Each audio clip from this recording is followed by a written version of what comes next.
think a couple of our officials are joining us already. That's good as well. Okay, I'm going to go ahead and call the meeting to order. It is 6 o'clock.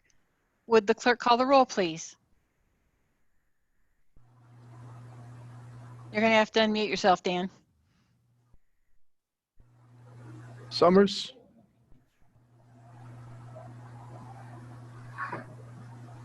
Taylor.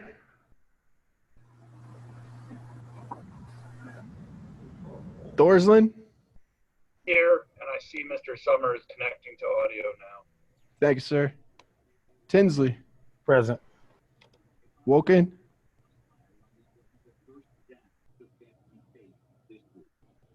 Young. Jody, you're muted. Jody Wolken.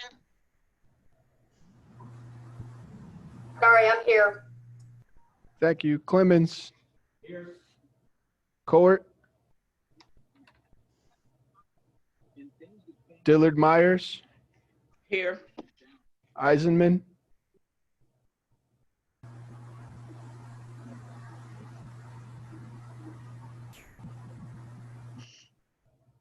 Esri. Present. Fears.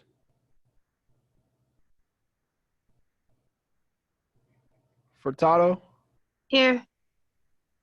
Goss. Here. Harper.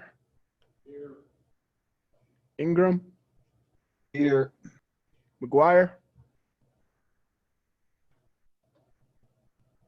Michaels. Here. Patterson. Here. Rector. Store. Present. Chair Rosales. Here. Okay, and Stan, your name looks like it says Bradley Clemens, so he must have been using that computer the last time. Andy, would you fix that, please? Steve Summers is present as well. Thanks, Steve. We got you. Leah Taylor as well. Thanks, Leah. Okay, I think that might be everybody that we've counted. Okay, great. So moving on tonight, can I get approval of the agenda of the meeting tonight? Mr. Esri? So moved. Second by Mr. Rosales. Any discussion on the agenda? Okay, seeing none, let's vote on that, please. We need a roll call vote.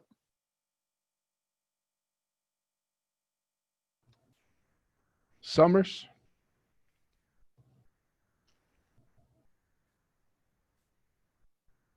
Steve, you're muted.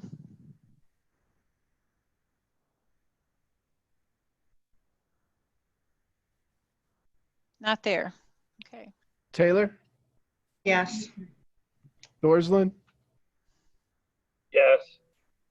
Tinsley. Yes. Woken. Yes. Young. Yes. Clemens. Yes. Dillard Myers. Yes. Esri. Yes. Furtado. Yes. Goss. Yes. Harper. Yes. Ingram. Yes. McGuire. Michaels. Yes. Patterson. Yes. Rector. Store. Yes. Rosales. Yes. Okay, thank you. Motion carries. Dan, I don't think Mr. McGuire is on the call. I don't see his name listed anywhere. Mr. McGuire, are you on? Okay, he's not at the meeting. And Jody Eisenman is now here. Okay. All right, we're ready to start with the budget presentations. Tammy is going to do this as she has done in previous years. This program has worked really well to do it this way by getting through the budget in a fairly timely order with enough opportunity to ask questions if we need to. So the way this works is that Tammy's going to do on the order of the agenda the budget screen. She's going to share her screen with you so that you can see the PowerPoint presentations, which are the highlights. You also have your booklet, which is in a lot more detail if you want to go through that as well while she's talking along. She's going to spend just a few minutes on each slide. She's going to go through each department, and then at the end of each department, she'll ask if there are questions. If the board has questions about the budget items, that would be the time to ask them.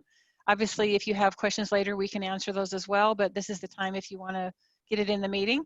And in tonight's meeting, it looks like almost everything is a separate department, so we'll probably be stopping after each item.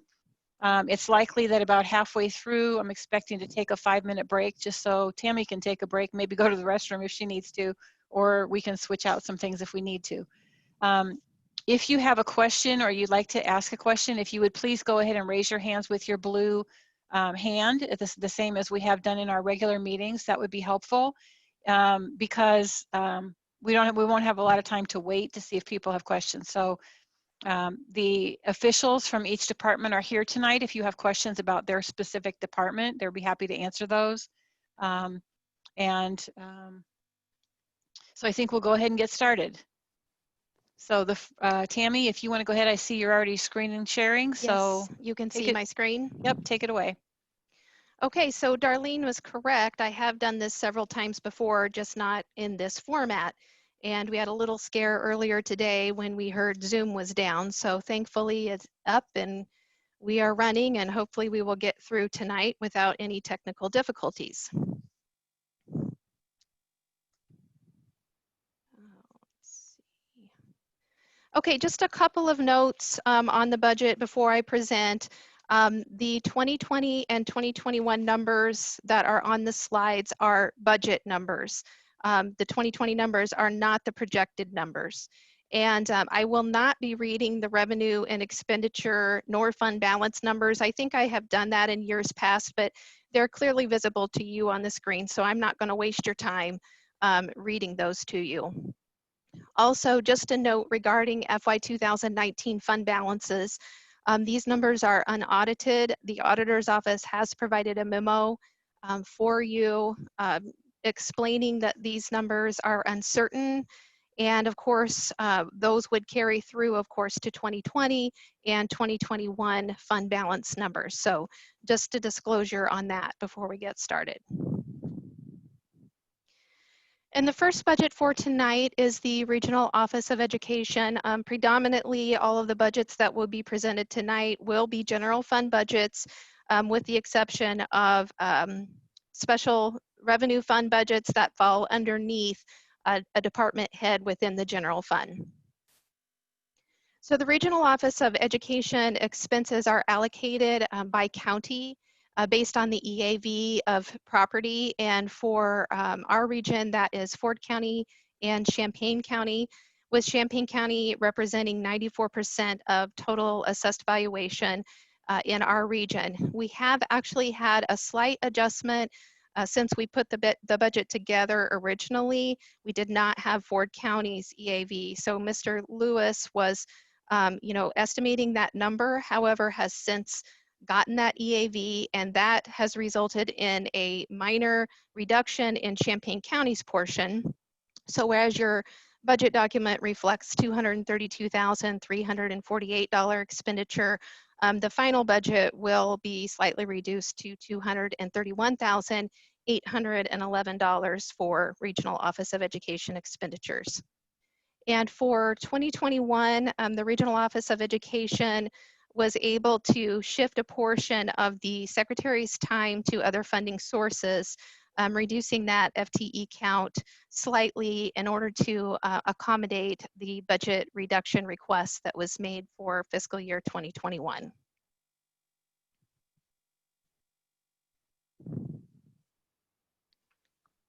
Darlene, I don't know if you want me to signal when I'm done. No, that's fine. Are there any questions for Mr. Lewis? He's here this evening.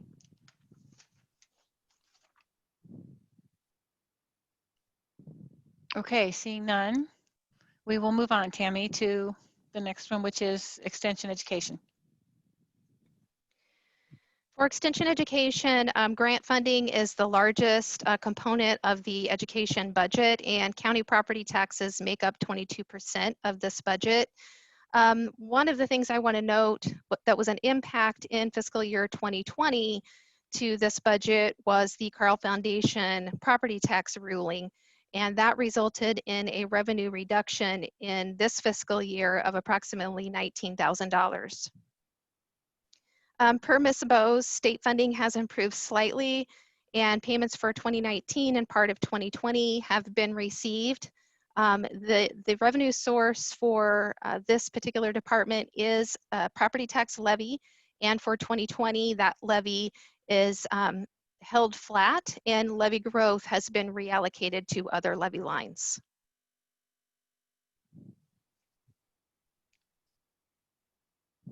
Okay, are there any questions for Ms. Bose? I will not really be able to see hands very well. Okay. So if you have, go ahead and speak up if I have, so if you ask if there's questions, I can't see very well because I don't have the sidebar. This is Chris Storr, and I have a question on page 7, which has to do with revenue matchable sources. And I saw that the United Way contributed $26,000 and Farm Bureau $10,000. And I thought these were, I was curious, do they donate this amount every year, or is this, have they increased their, or decreased, or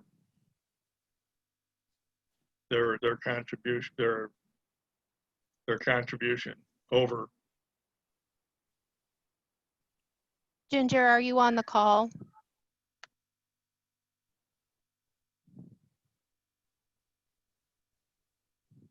Okay, I don't. Yeah, I didn't see her, Tammy. Okay. Yeah. Chris, I'm sorry, I don't really have any insight regarding the levels of funding from other sources, but we can follow up with Ms. Bose and have her respond to your question. That was Farm Bureau and United Way? Yeah, Tammy, Yes. it's Jim. I'm on that. I can't answer for United Way, but I do know that they are a funder every year, and it has to do with food safety and food security. I know Farm Bureau has been 10,000 for quite a while. I don't know, Chris, to what extent, how many years, but they've been 10,000, I think, for several years. Okay, thank you, Jim. And I was just curious what about their contribution, and thank you for answering. I have no further questions. We can still follow up with United Way if you want, Chris. That would be fine. We'll try to get back to you on that. I was going to say, this is Diane Michaels, and I know United Way has been consistent with contributions. I think this is about normal. There might have been a tweak in it. But I have another question, if that's possible. Okay, go ahead, Diane. On line 6 of that same page, it says county board, and it's got 704,000. I know that's for all 4 counties. I was trying to kind of delineate what actually was the Champaign County's portion of that. And you can send that to me if you want. I mean, it's all pretty relevant, but I'm sure. Well, the Champaign County portion would be what's on the slide up at the upper right-hand side. Okay. That's the one. That's the Champaign County budget. Okay, and that would be minus the rest of their. Right. Okay, perfect. Thank you. Since Diane asked that question, and it is 704,000, is that out of the general revenue, or do we have some sort of a special tax that supports the extension? No, these are general revenue. There is a property tax line, however. for extension education. 438,000 of that. It's not the whole 700 because the other. No, it's for the 438,000.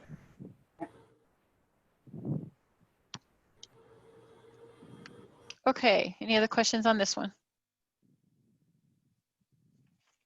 Okay, Tammy. Okay, the Veterans Assistance Commission is the next budget. And I know Mr. Gould often receives donations into this department and passes those directly on to providing additional assistance to veterans. So last year, VAC received $18,000 in outside donations, and this fiscal year, $5,000 are expected. In 2021, the budget includes $982 for VA monument repairs, and that's the balance of a donation that was made a few years ago, specifically for maintenance of the VA monument. For 2021, also the Veterans Assistance appropriation is status quo at $80,000. Okay, questions on this one, Mr. Storr? Yes, thank you. I saw that Brad Gould was here. I just want to, I know that Brad hustles an awful lot for the veterans. And I know that other county board members would join me in thanking him for the good work that he's doing and his service as the VFW commander. Okay, any other comments or questions? Yeah, sorry, this is Mike Ingram. If Brad is on here and if it's appropriate, if you could tell, since we just discussed the fact that they do get some donations, which is a little bit atypical for. You're breaking up, Mike. Can't get what you're saying. Okay, are we doing any better now? That's better, yep. Okay, great. I was just going to say, since Brad's on here and since we just discussed donations a little bit, and that's kind of atypical for most of our departments, I wonder if Brad could speak to anybody that's watching at home that might be interested in making a donation, how they could do that. If Brad could, I missed the last, Brad could speak to what? To how somebody who might be watching at home could make a donation if they so wanted. Okay, Brad? Yes, Mike, they could either call me at in my office, that it's 217-819-3556, or stop by the Brookings Center, and I would have a hard time explaining where my office is at because it's a maze there, but I would be glad to meet them outside. Anything I can do or I can come meet them, that does not matter to me. Great, thank you, Brad. Thanks. Okay, thank you. Anything else for Mr. Gould? Stephanie All right. has her hand up. I'm sorry, somebody speaking up? Yes, Stephanie has her hand up. Okay, Stephanie, sorry, I can't see all the names on the side, I'm sorry. Stephanie? I just was thinking, I just wanted to say, maybe this could be something bipartisan we could do, that maybe the board members could come together and come up with some sort of online fundraiser or something that we could do to try to make up for the difference because of the loss of the motorcycle fundraiser. I don't like the idea that in a year that we know that more people are going to need assistance, that we're going to be going down in assistance is what's projected for the second year in a row. And if you look back to 2019, we're going down quite a bit actually. So I'd be open to talk to anybody on the board if we could come up with some ideas to how to support Brad's work, because I think right now this service, in the next year, this is going to be needed more, probably more than ever. Okay, anything else?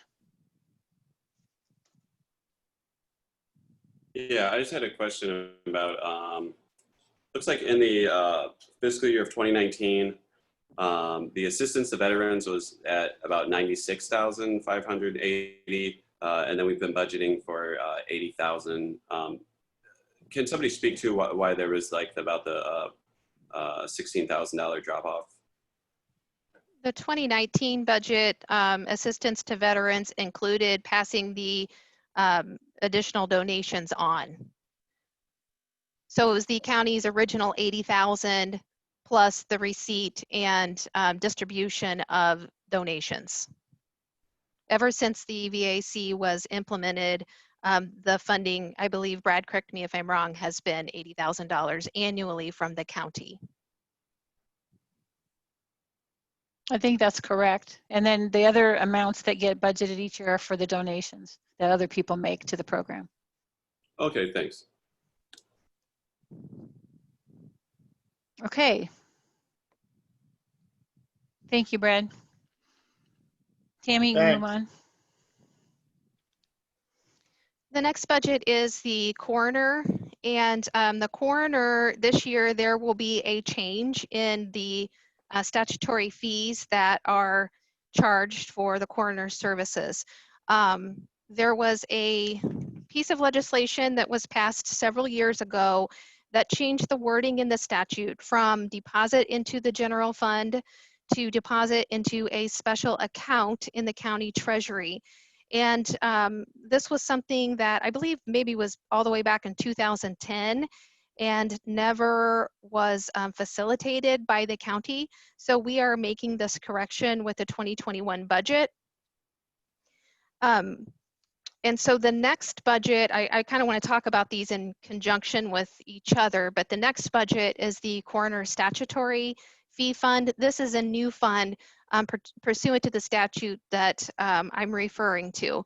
And basically the statutory allowed expenditures that can be paid from this fund are for electronic and forensic identification equipment and other related supplies and operating expenses of the coroner's office. So for fiscal year 2021, the coroner statutory fees will be receipted into this fund, and expenditures that are allowed will be paid from this fund. Ultimately, this fund will replace the coroner's capital asset replacement fund once we utilize the reserve funding that has been appropriated in prior years for the coroner's capital asset replacement fund.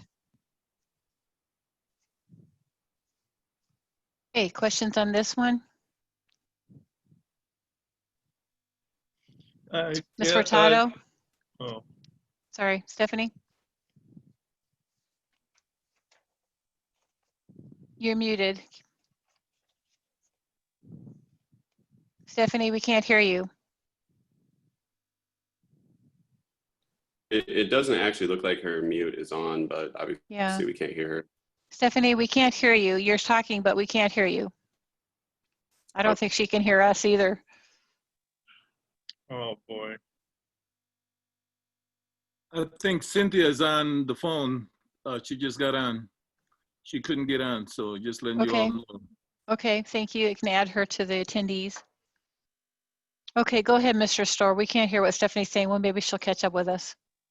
Thank you. I was wondering who does the autopsies and chemical testing. I was trying to find that in the budget, and I wasn't sure which lines those were.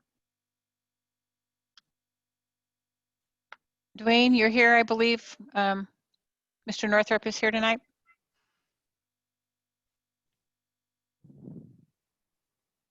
If you're talking, you're muted, Dwayne.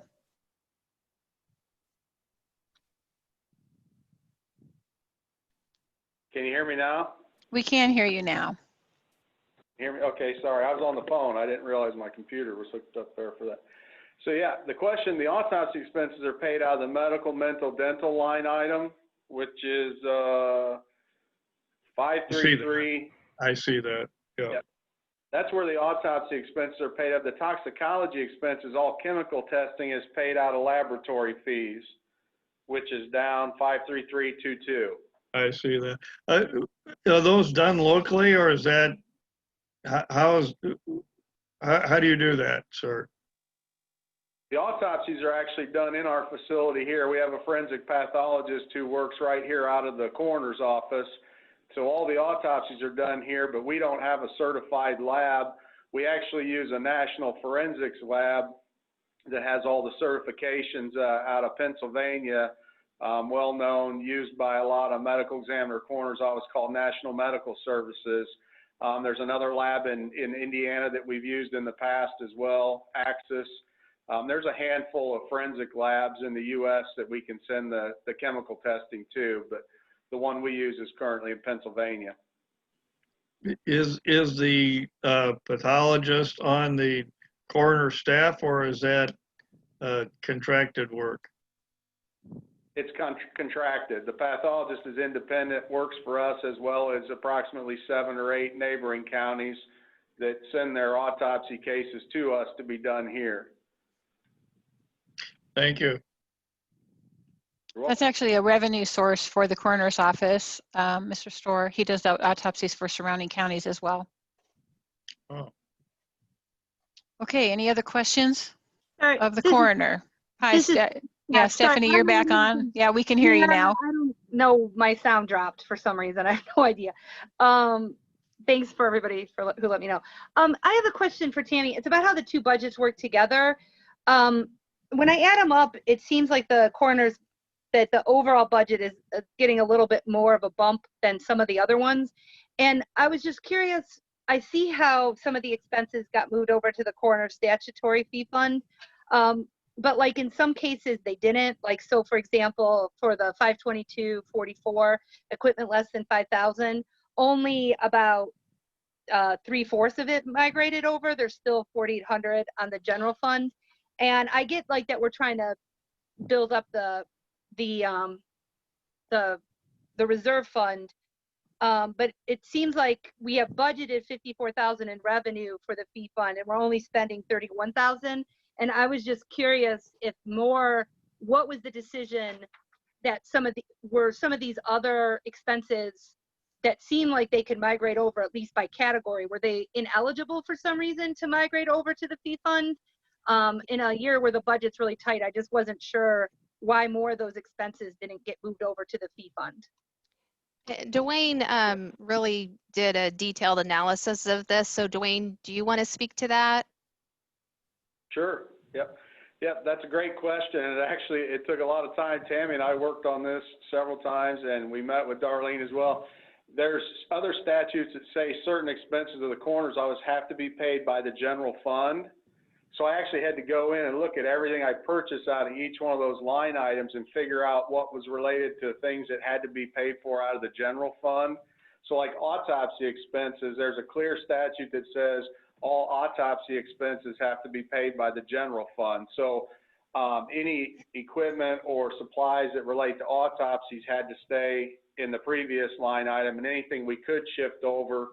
That's why like gasoline and oil expenses for vehicles and things, we could move over most of that. So yeah, we went through every line item and looked and figured out what was being used for what purpose so that we could figure out exactly where to switch it to.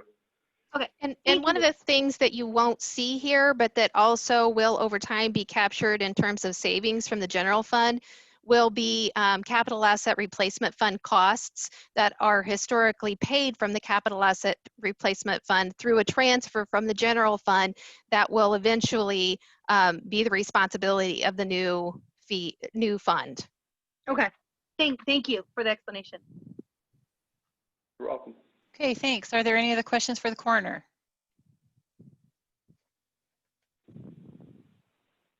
Okay, Tammy, you can move on to public defender.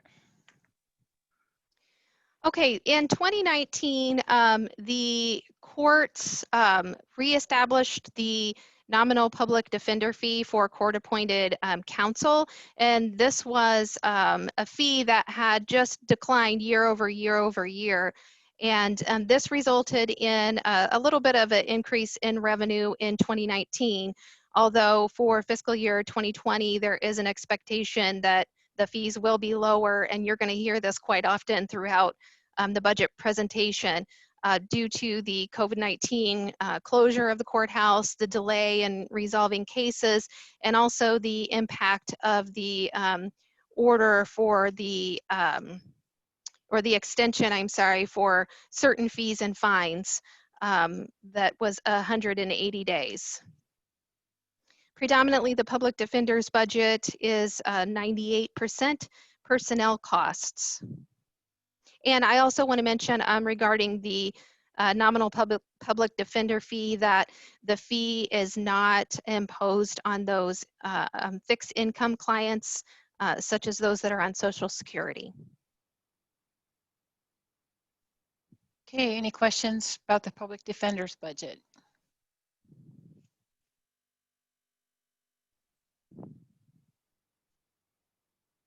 Okay, hearing none. Tammy, moving on. Okay, the public defender had a new fund that was implemented in 2019, and this was an allotment through the Criminal and Traffic Assessment Act of $2 per case. This fund has brought in very nominal revenue so far. And so basically, we're just utilizing this fund to allow the fund balance to build up, and eventually it can be used to help supplement technology needs of the office. Okay, any questions?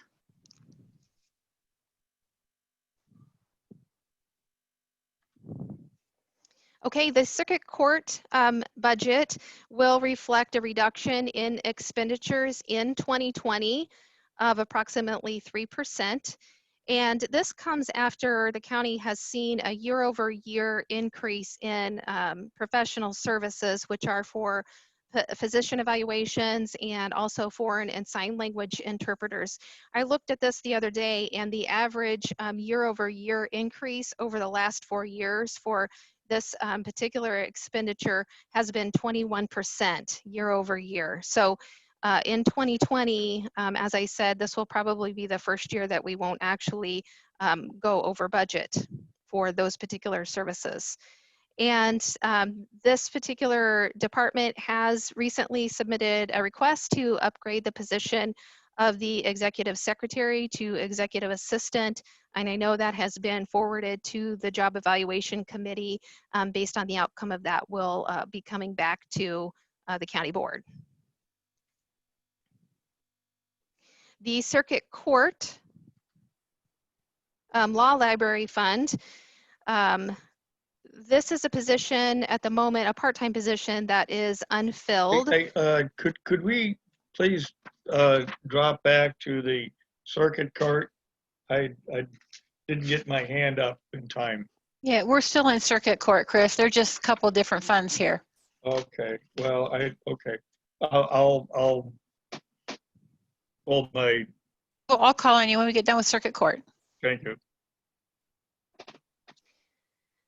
So as I stated, the part-time position at this moment is vacant, and staff in the circuit court has been fulfilling the roles of the law librarian. I know that one of the things that the circuit court wants to start discussing in 2021 is the possibility of a new position that would provide for services across departments. So, you know, these funds that we're talking about, the next few funds that we're talking about, the law library, the self-help, foreclosure mediation, the potential for there being a position created that would provide support across these funds. So not something that, you know, is in the 2021 budget, but just wanted to give you a heads up that there will be discussion about in 2021 for the possibility of including it in the 2022 budget. For fiscal year 2021, there is a $15,000 transfer budgeted to the general fund to offset the salary of staff that are performing the duties of the law library functions at this time. And we have done that transfer a few years previously. However, that transfer was not included in fiscal year 2020. Also under the specialty, or under the circuit court, is the specialty courts. And we recently learned that the Administrative Office of Illinois Courts has decided to reimburse the county for the specialty courts coordinator salary, and that will be backdated until July 2019. And this funding, we are hopeful, is going to be secure through June of 2021. We're still waiting on the formal allocation numbers from AOIC, but are pretty confident in them at this time. And so basically this additional funding will reduce the burden on the Public Safety Sales Tax Fund, because this position was being funded through a transfer from the Public Safety Sales Tax Fund previously. The purpose of this fund is to provide an alternative to incarceration for individuals in the criminal justice system because of addictions. And the fund also provides medical, dental care, education, housing, and transportation, also equipment and training.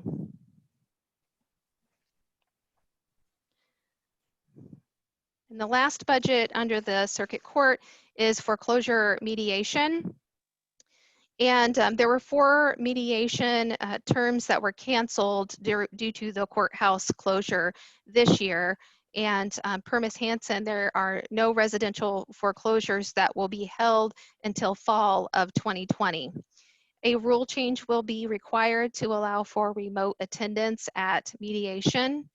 And this foreclosure mediation fund, when it was initially established, was not intended to be permanent, but may be viable longer than originally anticipated. Okay, Chris, did you have a question now about the court's budgets? Yes, I did. I was wondering if how much of the court legal work is done by paper, and how much is done by electronic means. That probably would be a circuit clerk question when we'll get to her budget in a little bit. Well, I She was keeps thinking all the of- she keeps all the records for the court. I understand that. I understand that some of the hold up here is because some of the judges are refusing to use electronic means, and I had heard that, and I was just asking to see if that was actually the case. And Okay, that would, yeah, again, that would probably be a circuit clerk question. Lori, do you want to speak to that? Is Lori on the? Hi, yeah, I'm here. Yeah. Do you want to speak to that question? I really, I can't speak for the individual judges, but we are moving towards using electronic files in many of the courtrooms where it's feasible. And we're actually meeting with the circuit clerk later this week to talk about how to facilitate more of that movement. Okay. I'm glad to hear that, Lori. And I know that if that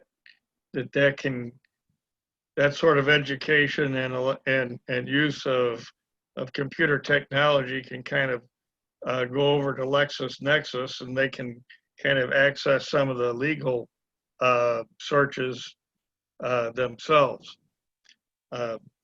Thank you, and that concludes my question. Okay, are there other questions for the court? Stephanie? Yeah, I do have a question. So I understand what you're saying about potentially in the future rolling over the foreclosure mediation with the law library role, and like it sounds like consolidating all of that. So I have, I guess, maybe a 2-part question. One, since foreclosure mediation is funded by the $75 fee, would we still have to keep that separate, and then just like the person would be paid for out of 2 different funds? And then, or would we somehow roll it all up into one fund? And if we did that, what would happen to the fund balance in foreclosure mediation? And then I guess I'm just a little bit concerned that we're budgeting foreclosure mediation at a rate that was less than we predicted for 2020, when I guess I just feel like we might end up having to revisit this depending on what the housing market does. I feel like that this particular program is going to be very important, potentially going into 2021. I've spent a lot of time over the last few weeks reading about foreclosures for other things in my life, and just a lot of the predictions are pretty dire. So I just want to make sure that we're not setting ourselves up with this particular budget coming in too low, if the housing market, if some of the predictions are as dire for especially the first 2 quarters of 2021 as that I've been reading. So I wanted to talk about both of those things, like maybe a little bit, how would this work going forward into 2022, but are we sure we've got enough money to get us through 2021? So I'll speak to the first question, then I'll let Lori speak to the second question. The intent wouldn't be to combine these funds. If there was a position created to support the funds, then it would, as you suggested, be paid for from the different funds. And regarding the second part of your question, we're anticipating a surge in foreclosure filings. And I can't remember the number of the bill. I think it's a House bill is under consideration right now that would make foreclosure mediation programs mandatory across the state. Yeah. Of course, I don't know if there's any mechanism for funding those that's included in that language, but we have considered requesting raising the filing fee, and the filing fee is charged to the banks. But we couldn't request the increase in the filing fee until we secured a housing counselor, which we don't have locally yet. We've worked with RPC, and it's my understanding that they're working on obtaining a housing counselor for Champaign County, so we don't have to send people over the phone to talk to someone in Peoria. And then also we have a shortage of mediators, and figuring out how to operate the program remotely has been very challenging. So we're in a state of transition right now, and we understand that we're going to need to request more money from filers. Okay, I guess I want to say that for me, this would be a priority for us to be funding. I'm just speaking for myself. I am concerned that the fund balance in this program has dropped by more than half. And in the notes, it says that this program will exist as long as there's a fund balance. I think that this is a very important service that we provide, helping people navigate through this process. And I mean, if we pass the budget like this, I think we just all need to commit that if we need to revisit it down the road, but this is a program that needs to be strong right now for our county, because we want people to be able to weather the next 6 to 8 months. And this is a function that, that the county has set up. So whatever we need to do to make sure that it stays healthy, I think that needs to be a priority for us. Because when we look at the overall budget, it's actually not a very big portion of the budget, but for the people that this has the potential to impact, it's very serious. I can also say that part of the reason we started thinking about creating a new position, a program coordinator, was to take some of the burden off the mediation fund, because it relies on, right now we have a temporary part-time employee who coordinates the fund. If it was someone on staff, then we wouldn't have to have a separate person come in twice a month, and it just would be more efficient, essentially, I think. And I'm thinking maybe there could be some savings there, but I think that makes a ton of sense.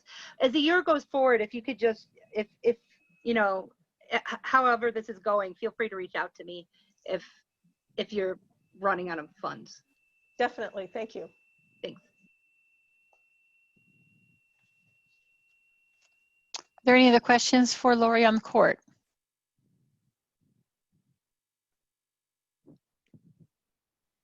Okay, seeing none, we'll move on. Tammy. Okay, the Thanks, Lori. Juvenile Detention Center and Court Services will be the next budget. And the JDC and Court Services receive reimbursement allocation from AOIC. For JDC in 2021, that budgeted allocation is flat. However, I did mention earlier there was additional reimbursement approved by AOIC for the problem-solving court coordinator. AOIC also has, and Mike, correct me if I'm wrong, we still don't have our documented allocation, but we are fairly confident in the allocation that we have prepared for this budget. You're muted. Sorry about that. That's correct, Tammy. We don't have the formal allocation number yet. I can tell you that we did have a meeting of the Probation Policy Advisory Board last week, and the Associate Director of the AOIC has indicated that we should receive those numbers within the next week, and he is very confident that all probation departments around the state are going to receive full funding. Okay, and for Champaign County, this is the inclusion of the problem-solving court coordinator and also the conversion of 3 positions that were previously salary subsidy positions and will become grants and aid. So that's reflected in the court services budget. Right, that is correct. So we will be receiving the funding, as you mentioned, for the problem-solving court coordinator. That salary will be fully funded at 100%.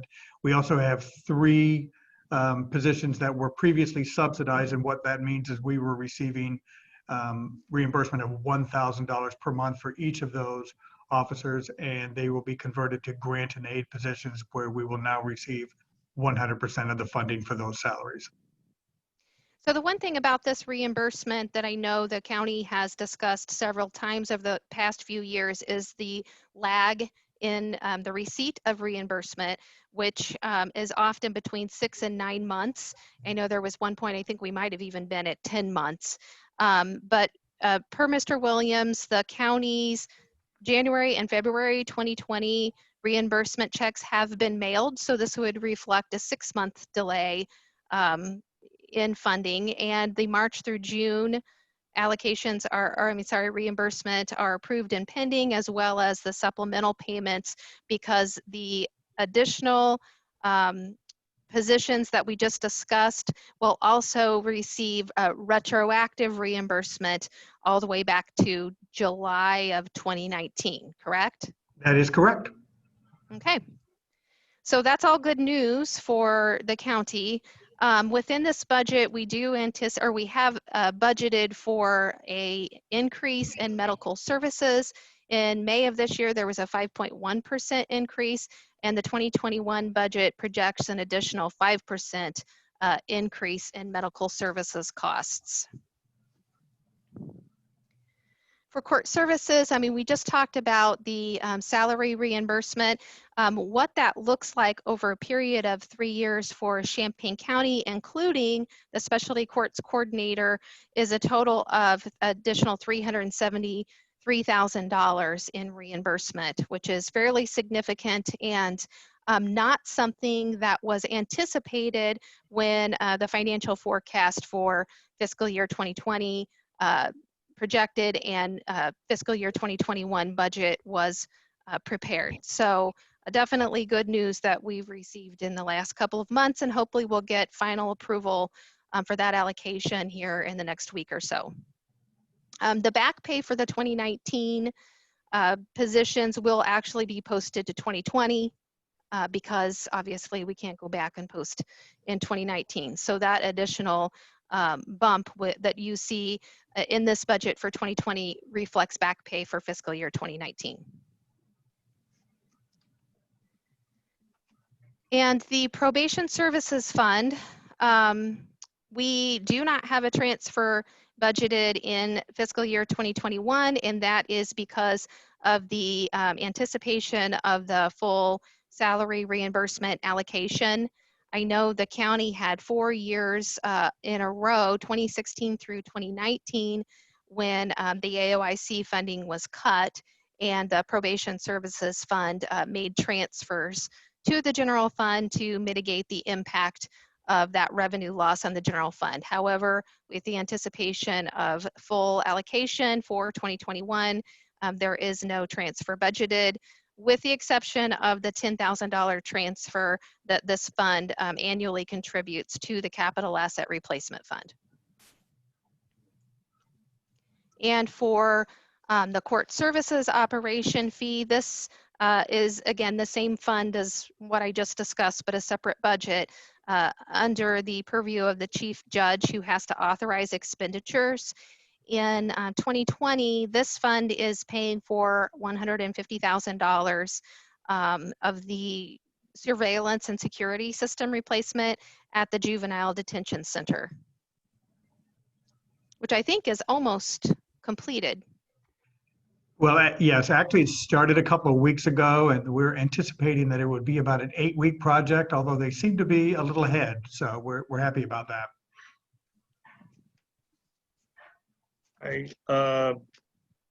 This is Chris, and I stuck my hand up, but I guess I didn't wave it hard enough. No, I can't see your hand, Chris. You have to, when I ask for questions, you'll just have to speak up. I can't see hands right now. Okay, That's fine. Go ahead. I hate to interrupt, but for one thing, I'd like to thank board member, is it Jim Rector, not John Rector? Okay, never mind. Who teaches yoga at the Juvenile Detention Center. That's not our board member, is it? Or does anybody know?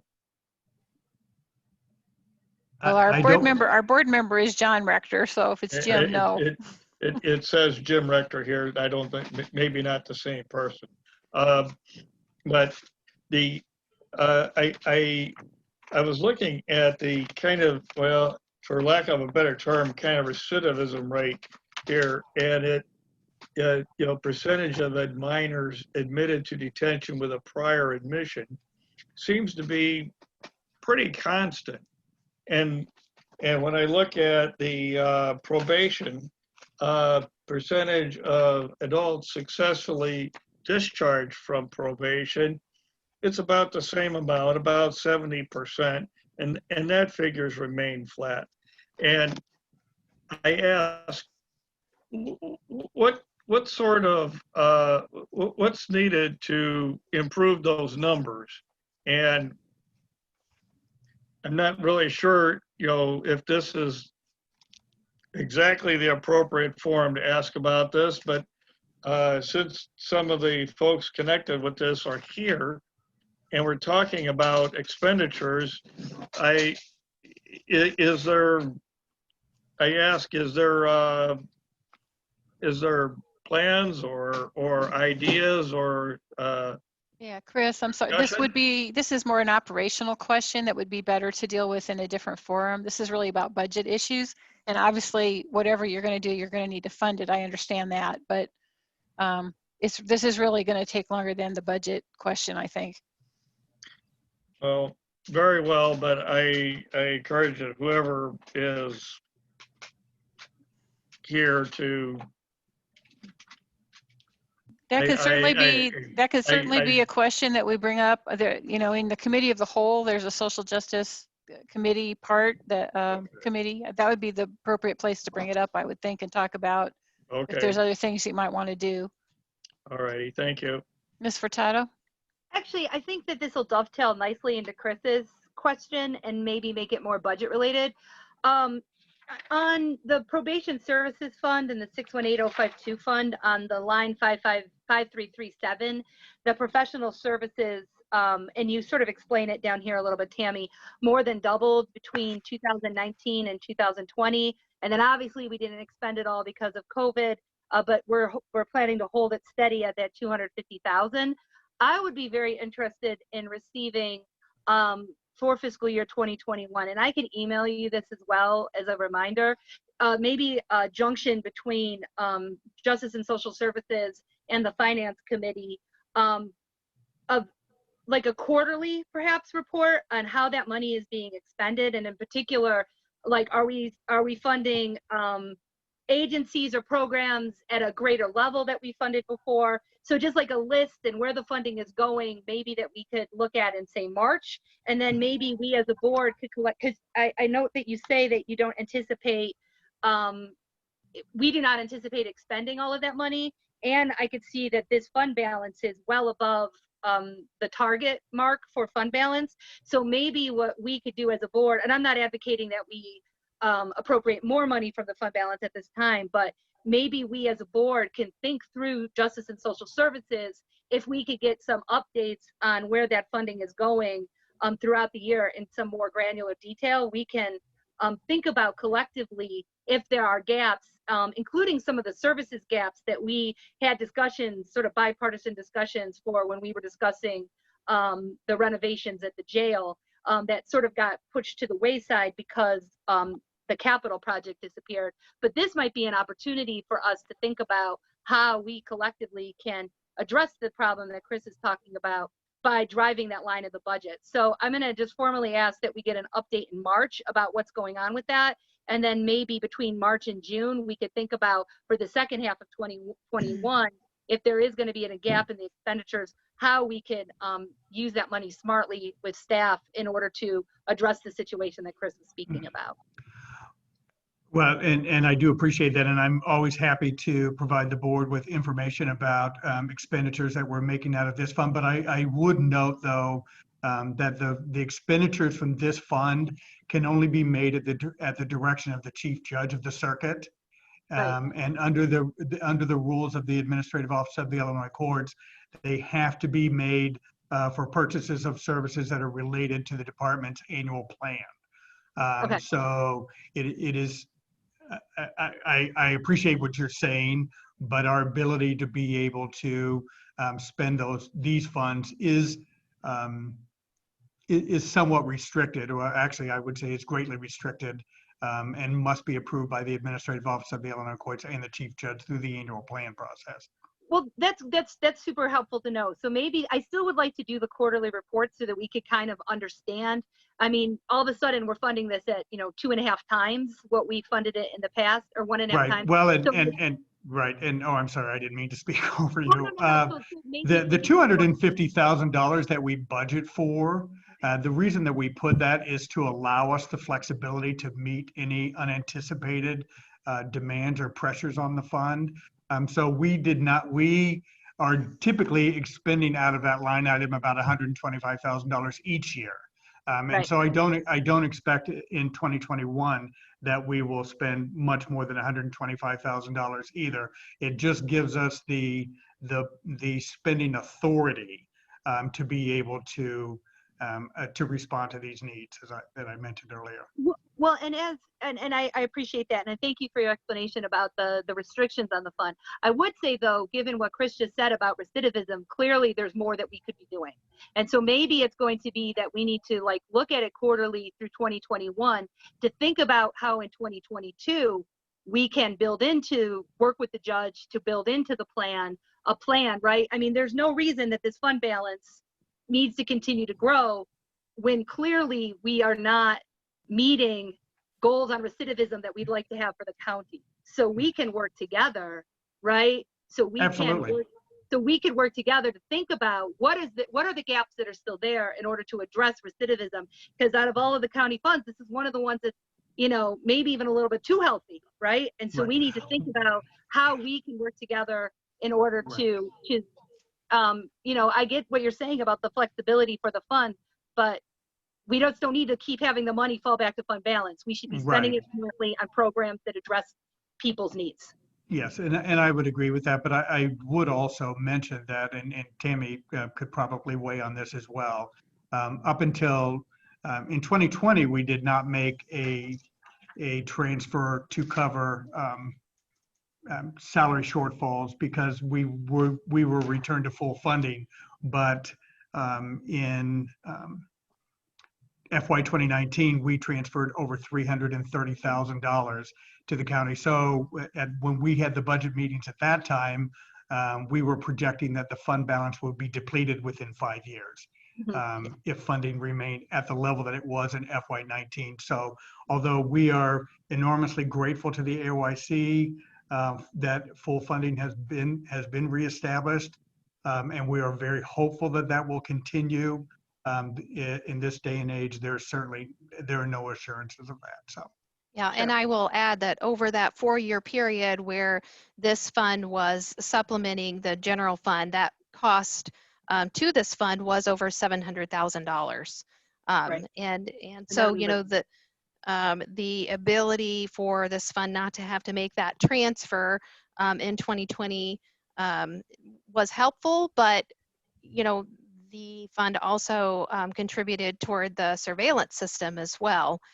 So I know that there's always recognition of some of the holes that are being generated by other needs or by other parties outside of our control, that we're extremely grateful that the Chief Judge has been willing to approve additional expenditures that have allowed the county to continue to operate without having to look to other ways to fund some of those things.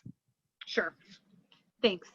So let's keep working together on this, because this, I will say, this particular issue is a priority for our caucus.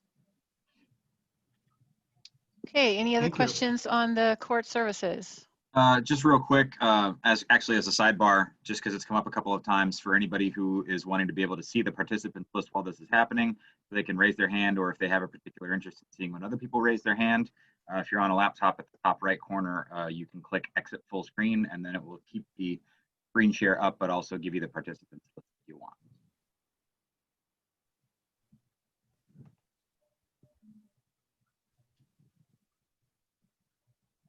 Okay, sorry, I'm not seeing that on my computer, Mike, but thank you for the suggestion.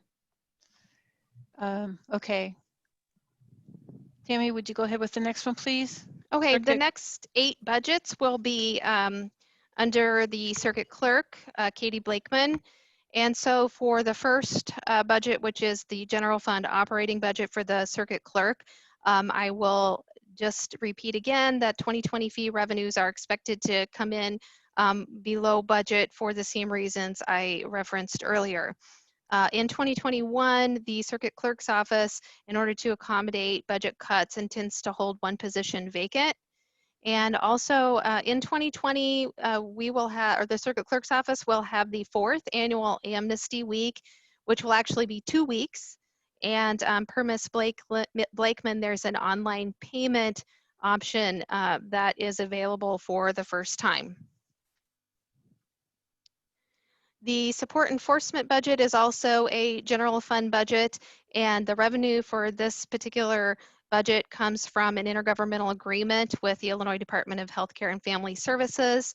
And the reimbursement at one time was much larger than it is now. There is 1 position, a full-time deputy clerk, that is budgeted in this particular department. However, in 2017, the state began significantly cutting the funding through the IGA with the county.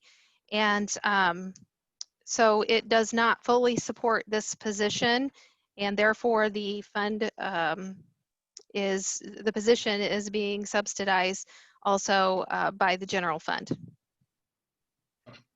Tammy, you're referring to the position on page 58 of our Yes. budget? Yes. Okay, good. Thank you, because I did a little arithmetic and that full-time salary didn't add up. Thank you for clarifying that. The jury commission is also a general fund budget.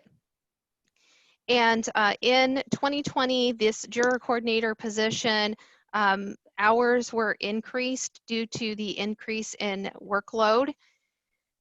The expenses that are paid from this particular budget are juror-related expenses, as well as the salaries for 3 part-time jury commissioners and the jury coordinator.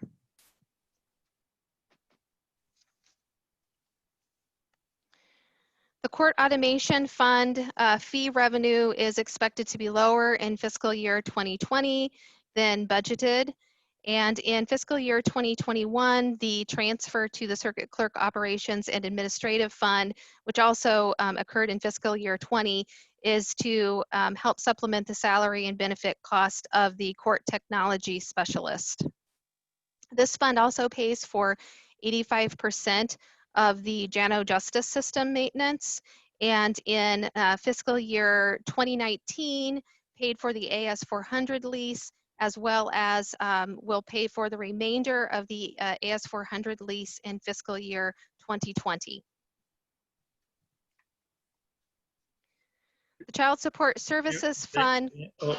Tammy, is that, is this one of the operations that we're hoping to migrate from the AS400 to a distributed network or some other sort of system, or is it going to be retained on the AS400?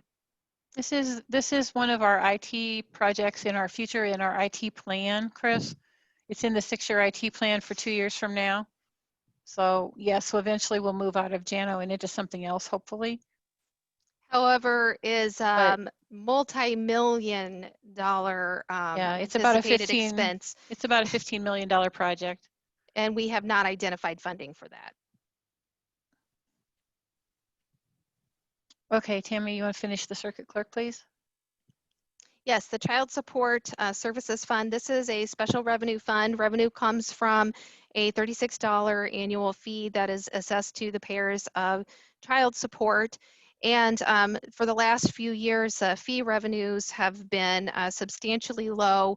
My understanding in talking to Ms. Blakeman is that this was because of a transition to JANO, which caused some issues to arise that are currently being corrected.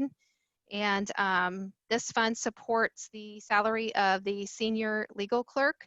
And in fiscal year 2021, we have moved the fringes for the senior legal clerk out of this particular fund and into the general fund because there is just not adequate revenue for those costs to be continued to be paid out of this fund, although the services that are provided by the senior legal clerk are services that are required of the county.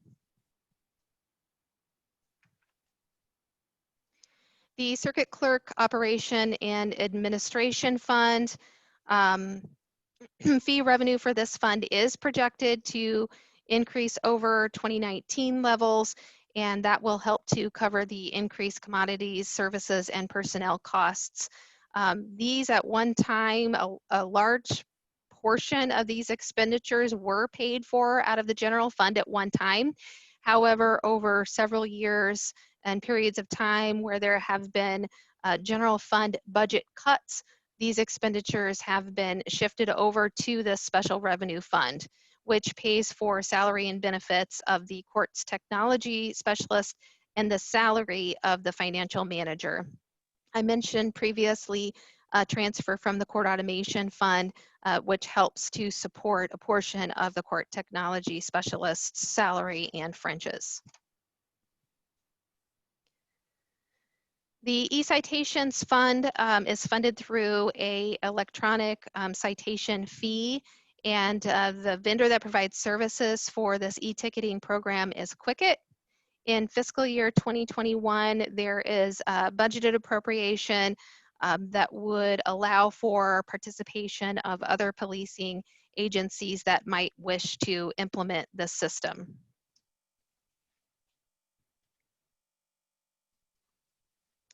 The last budget for the circuit clerk is the Court Document Storage Fund. In 2020, this fee revenue is expected to be less than 2019 due to the courthouse closure. And in May of 2020, the transition to a paperless system was completed for all civil courtrooms. I know this was a question Mr. Storer asked previously, and I think Katie could speak to this further. And they are working towards a file-free criminal and traffic courtrooms also for 2021.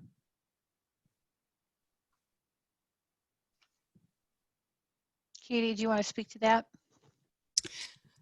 Sure, I would be happy to. This is one of the, I suppose, a silver lining of a global pandemic is that it sort of forced the issue on civil cases. We just simply did not have the staffing to continue to print everything that is e-filed and all civil cases and make up court files while we were on reduced staffing. It just simply was not possible. Filings were still coming in. So we made the decision at that time to stop printing. And thankfully, the judiciary has been very accommodating and working with us and working out all of the kinks and how to provide the same level of service to the courtrooms while not bringing physical files to the courtroom. So all of the civil judges are, including our new judges, are reviewing the cases through JANO. And one of the small hiccups that we hadn't initially anticipated, Judge Baum began doing this completely fileless in his courtroom in January. So it was a good testing ground for us, and we were already expanding to other courtrooms when the courthouse closure forced the issue. So it's a silver lining, and we're really excited that we get to continue to move forward. So as Lori mentioned earlier, I'm meeting with the judges on Friday to discuss some of the some little things that we hadn't anticipated and help answer more of their questions about what it means when we're not creating a physical file. Of course, all of the documents that are submitted electronically, because we're fully integrated with the state e-filing system, go automatically into our court case management system and then are maintained that way. We probably will have a budget amendment later this year because we did have to purchase an additional optical drive, and that is in the IT budget. It's not something that could have been supported by any other budget, so we paid for out-of-court document storage, the optical drive purchase, and that is to back up all of those images. So we have one backup machine already, but we have, or we call it an archive appliance. So it's an additional archive appliance to back up all of the images. So that purchase was made earlier this summer, and I think Andy can tell you more later about when that, I believe they made that transition, but anyway, that's one of the things we were able to do this year. So we'd like to work with the criminal and traffic judges to move toward paperless courtrooms in the following fiscal year. That is going to provide some significant savings for the county over the next few years. So we're very, very excited about that. Okay, thanks. Kyle, did you have a financial question? Yeah, Katie, I just want to ask about which of your budgets do you fund the expungement summit out of, and are you anticipating major changes to how that's going to be done this year? Oh yes, yes, major changes. So that we typically, most of the expenditures come out of the court operation and administrative fund. Because that is where all of our commodities, just about all of our commodities, have been shifted from the general corporate fund. We are working with Cabrini Green Legal Aid, which is the legal aid organization that we work out of Chicago, Land of Lincoln. We have a great, wonderful committee, but we are going to be able to hold the summit virtually this year. So we have lots of things in place for that.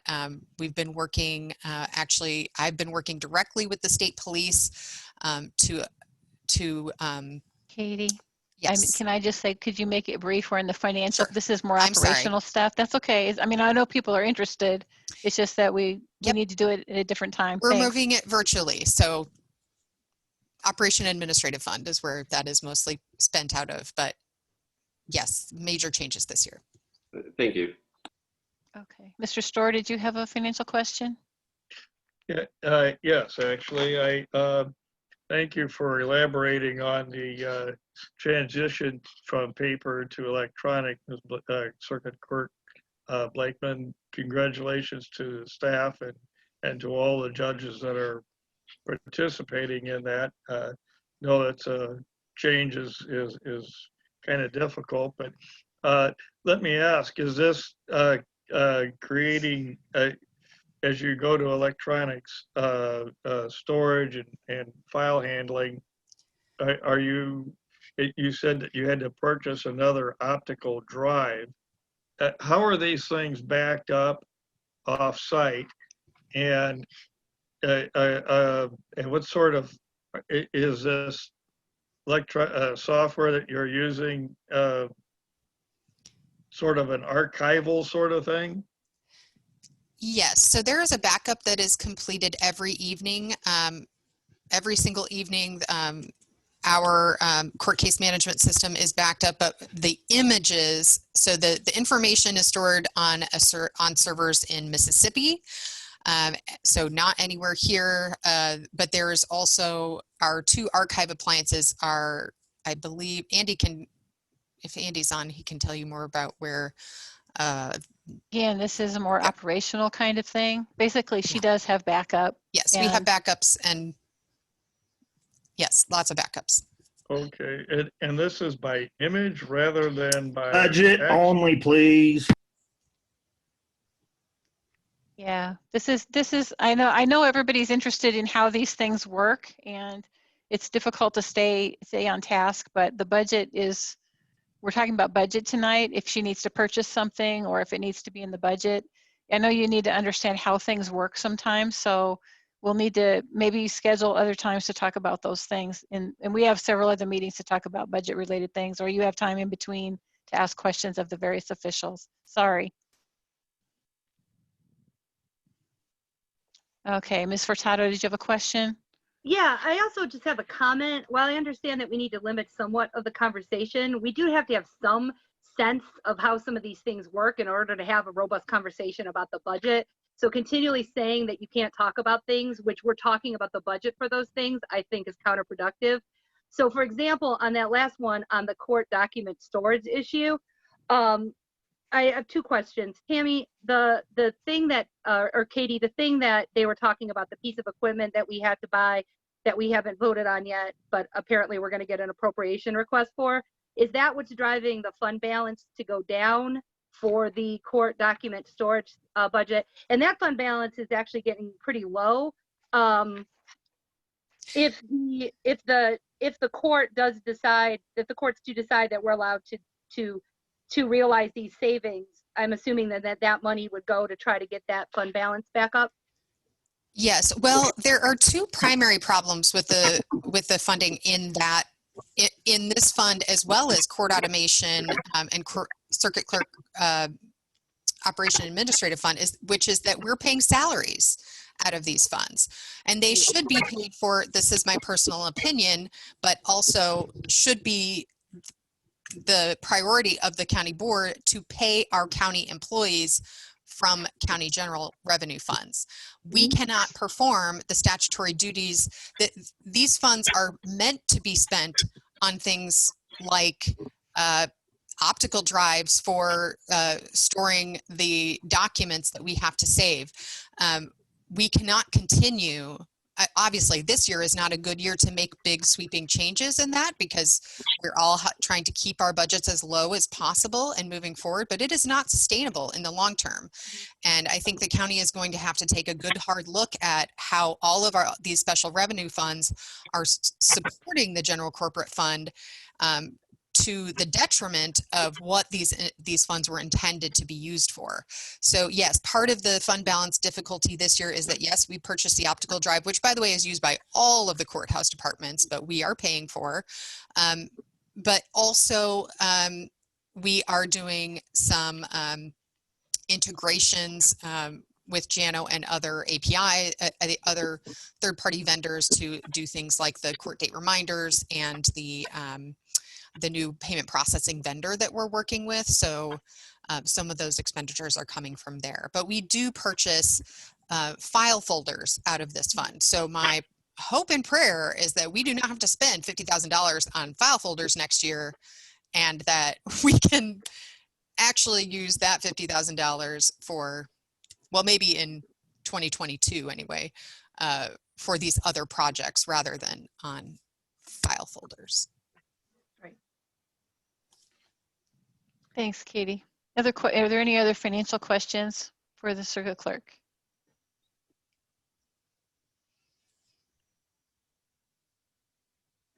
Okay, and thank you, Mike, for showing me where the view options was. I found it on my computer finally. Okay, we're moving on to the next one. Tammy? Okay, the next budgets will be the state's attorney's budgets. And for budget highlights, the fees and fines revenues for both fiscal year 2020 and 2021 are projected to decrease. The reimbursement from the drug forfeiture fund that has historically been budgeted at $9,000 is discontinued in fiscal year 2020. And this resulted in a conversation that the state's attorney's office had with the Illinois State Police, where they were advised that the transfer came close to supplanting regular expenses of the general fund, which was prohibited by statute, and therefore the transfer has been discontinued beginning this fiscal year. There's also been a discontinuation of the transfer from this fund to Fund 675 for support of the victim advocate position.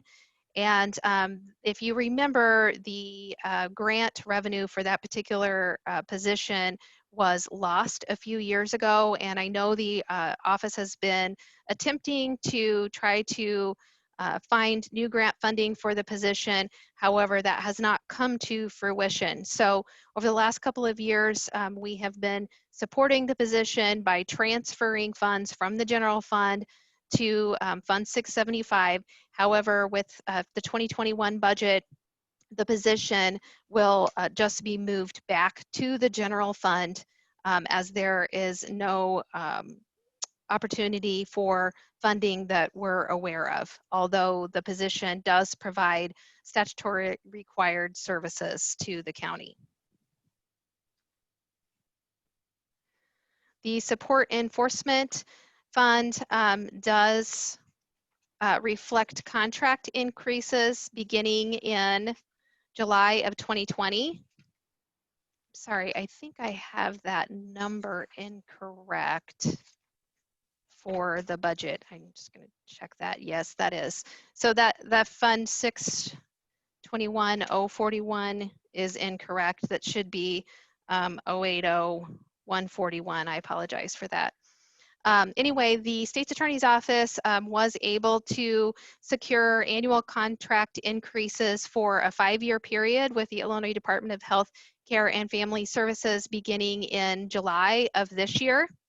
And so that was, that's a positive thing for Champaign County over the next several years. There is $25,000 that is budgeted for facility and office rental expenditures, however, is not an actual cost to the county. This revenue is also budgeted in public properties budget, which is also a general fund budget. And the reason this came about is because a couple of years ago, when the Illinois Department of Health Care and Family Services was asking for documentation of utilization of the contract to be reflected in the county's accounting system, we were not able to provide that. So we have budgeted basically $25,000 in revenue and expenditures so that if there is additional appropriation that the county is able to capture through this contract, then we would be able to facilitate a record of this in the county's financial system.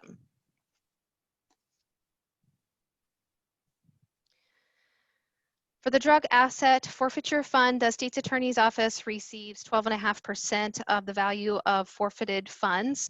And this is the fund I was referring to earlier, where the $9,000 transfer will be discontinued. In fiscal year 2021, the state's attorney's office plans to purchase equipment and also provides training for staff responsible for drug possession and delivery cases. And the state's attorney's automation fund. This is a fee that is imposed on convicted defendants, and there are statutory restrictions on the expenditure categories for this fund.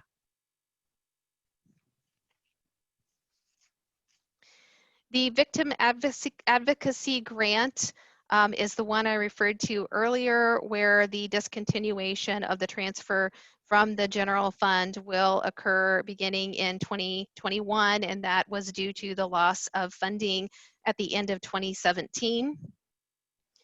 As I stated earlier, this funds the salary of the victim witness counselor, and helps the state's attorney's office meet the statutory obligations under Rights of Crime Victims and Witnesses Act.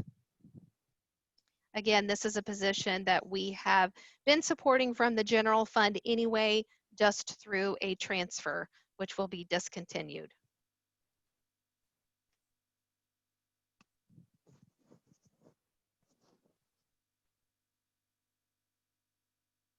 Are there Darlene, any questions about the state's attorney's budgets?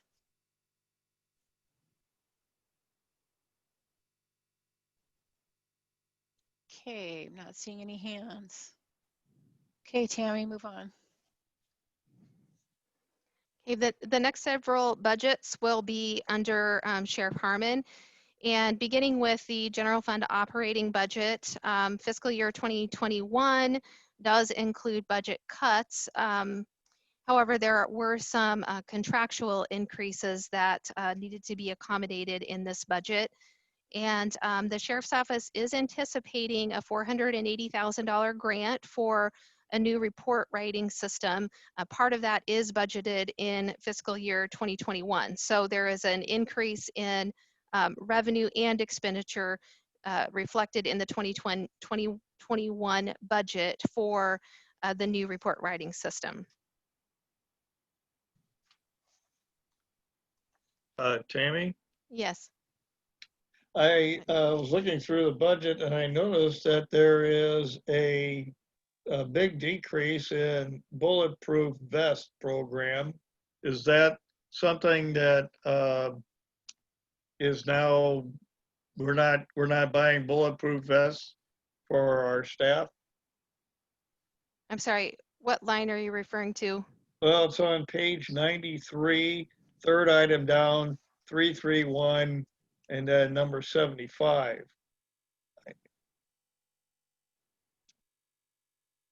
Well, that would reflect the number of vests they need to purchase each year. Dustin, do you want to speak to that? Yeah, good evening, by the way, and thanks for the question, Chris. That is actually in the revenue line. And so generally we will get a grant for to help compensate for some of the vest price. We don't believe that grant is going to come forward in 2021, which is why we didn't put it there as revenue. I stand corrected. Thank you. I noticed that also that on the next page, under page 94, body worn vehicle cameras. Seems like a rather large decrease in that line item. Could you speak to that, please? Dustin, do you want me? Yeah, we sure. purchased those this year. So, correct, Dustin? Those were purchased in 2020. Yeah. Yes, there was a rather substantial cost up front whenever we signed the contract. Now for the next 4 years, the cost is reduced and we will pay that out of IT and software services as opposed to the hardware services. So the first year, this last year, we had to buy all the hardware. Obviously, we don't have to buy that in the future. So that's why that reduction is there. Thank you. And so this is, I'll just add to that, one of those things that we talked about during the budget process last year, that if one officer has a body worn camera, they all have to have them. And so we replaced all of them. Okay, moving on to the Correctional Center budget in 2021. This budget does include cuts. There were, however, contractual increases. I think there's more questions about the well, road can we officers. wait till we'll get those till we get done with the budgets? sheriff's budgets, please. And then circle back. That way we don't have to keep stopping and starting. Sorry, I lost where I was. There are anticipated increases in the medical, dental, and mental health contract. I referred to those earlier when we were talking about juvenile detention center and court services. So for this contract, those increases are expected to also be 5%. And this budget does not include increased budget costs if the downtown facility was unexpectedly forced to close. For the Merit Commission, the budget covers the recruiting and testing of employees covered under the Merit Commission. The budget is flat with fiscal year 2020. However, the budget varies, the actual expenditures vary based on the number of candidates that are tested and hired. For the drug forfeiture fund, it is difficult to predict the number of cases that will be handled, and therefore it's difficult to predict revenues and expenditures. Revenues and expenditures are regulated by state statute. And in fiscal year 2020, this fund partially helped support the body-worn camera replacement that we referred to earlier. If I remember right, it was around $45,000 that was utilized from this fund to go towards that large purchase. The Cannabis Regulation Fund is a new fund for the county, and this revenue comes from 8% of the state's cannabis revenue. It is distributed on a per capita basis, and these revenues and expenditures are regulated by state statute and have to be used to reduce impaired driving.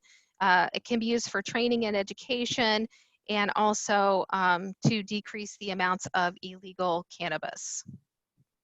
So the county first started receiving this revenue in July of this year. Okay, are we taking questions at this point? Are we? Almost. We've got a couple more budgets. Okay. The jail commissary fund revenues and expenditures are also regulated by statute, and the commissions that are earned ultimately go to the benefit of prisoners. And they are, appropriations are budgeted for life safety concerns in fiscal year 2021. I don't know that there's any specific project planned for fiscal year 2021, but the appropriation is there if necessary. County jail medical costs revenue is collected from court fines, and these expenditures are regulated by statute. And this fund is essentially just a pass-through fund that goes towards the inmate medical costs that are paid from the general county fund. And we can go ahead and stop there before we move on to EMA, since that was a lot of budgets. Okay, Kyle, did you have a question, Mr. Patterson? Yeah, thanks. I had just a few. On the first budget, it looks like over the past few years, we've had a drop off on the local government reimbursement. Can you speak to, did we lose like summer we're covering? And it's on page 93, it's 337.21.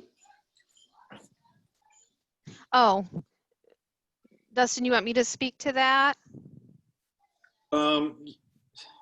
Yeah, without it right in front of me, I'm not exactly sure what goes back into there. I will tell you that in fiscal year 20, we did transition. We used to have all of the small villages.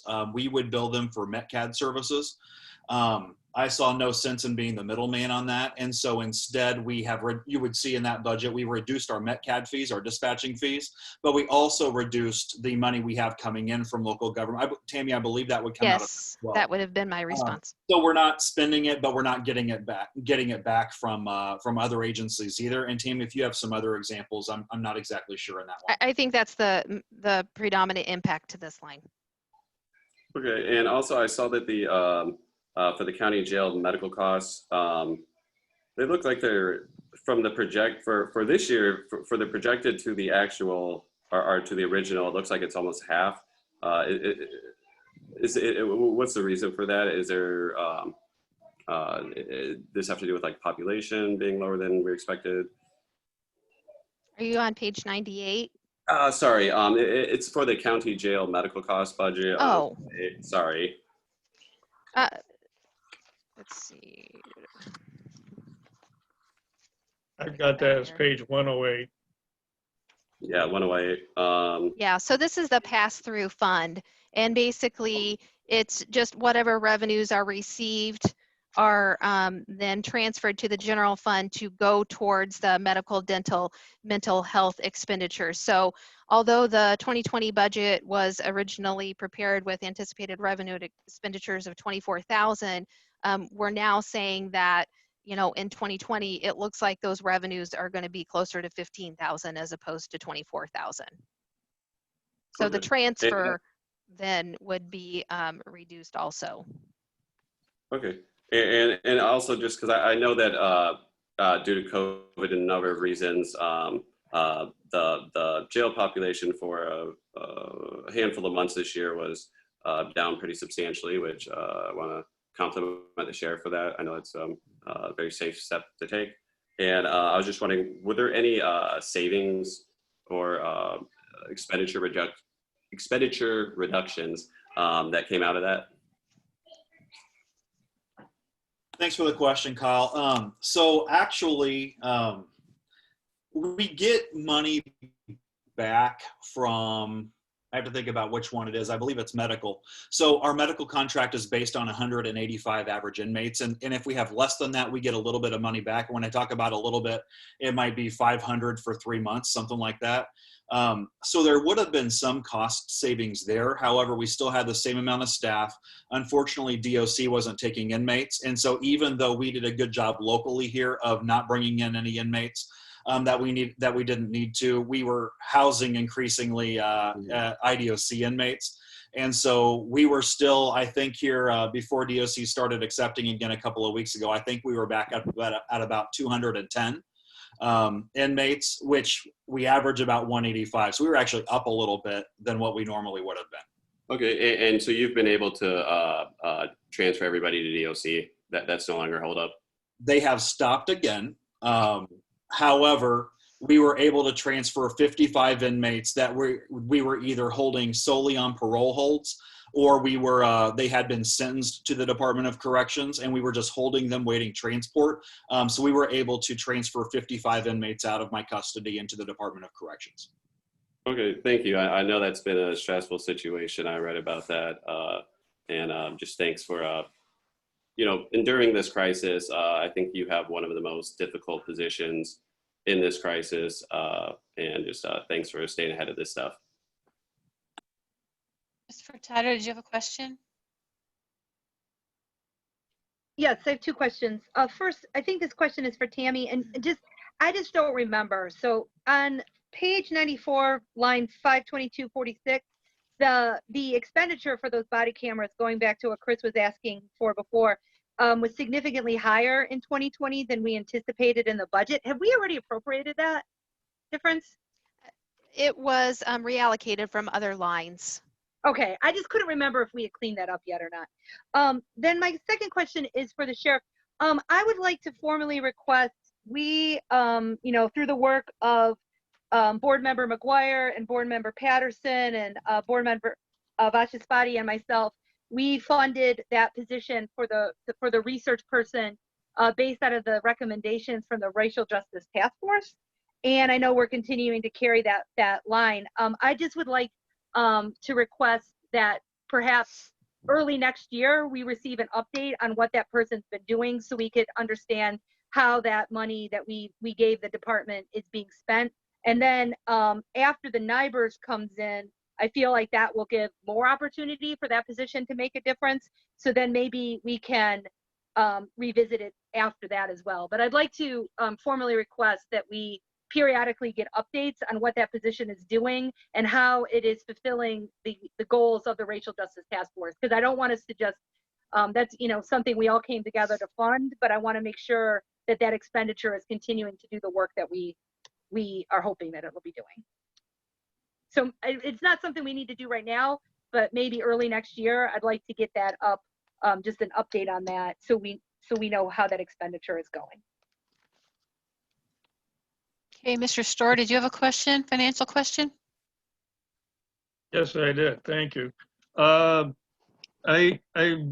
looking at the projections on page 100 for individuals booked in, and I'm curious how there's a lot of consistency in numbers, but boy, there's quite a bit of difference in some of these, and can you explain why they're so different? Sure. So this is a guessing game with how many inmates are going to be brought in. So I have no control over who people arrest and who they bring them in. So I would imagine if we were going to look back to, if we would have had spent just what we were budgeted, or, in 2018, I would imagine it was probably 4,500. And then in 2019, we went over that. And we've estimated in 2020, because of COVID, we've reduced our intakes drastically. So that's our anticipated amount. So I would say 4,500 is probably an educated guess based on our average of what we generally bring in during the year. Okay. Getting on to page 105, Cannabis Regulation Fund. I see that you've estimated that there's about $27,000 to be received, and are some of these expenses kind of, I don't want to say guesses, but kind of things that you're thinking about, or do you have definite plans for some of these funds?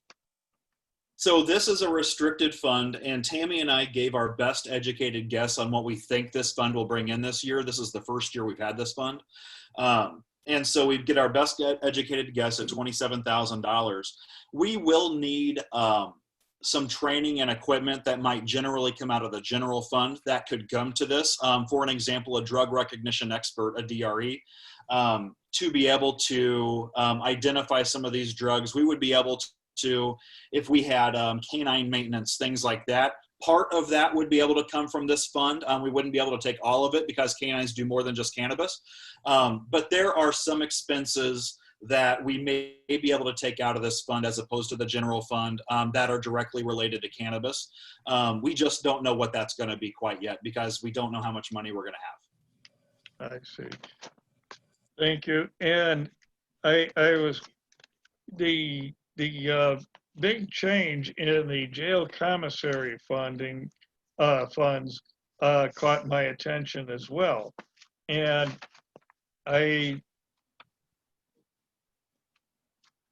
what are some of the $207,000 department operating expenses on page 106? That's a pretty hefty sum there for the department operating 553372 department operating expenses. Is that right? That is correct. And the reason for that is, and we've put that in the budget for the last couple of years, and the reason is because we need a regress point from the satellite jail. So if there is a fire inside the satellite jail, we can't just open the doors and let inmates walk out. We need a fencing around that. We have put off doing that as the jail renovation discussions have come up because I can't foresee spending $150,000 or $200,000 on fencing for the satellite jail when all we're going to have to do is move it with the renovations or the consolidation. And so we put that in there this year just in case we decide to go forward with that, but that is a project that we're going to need to tackle.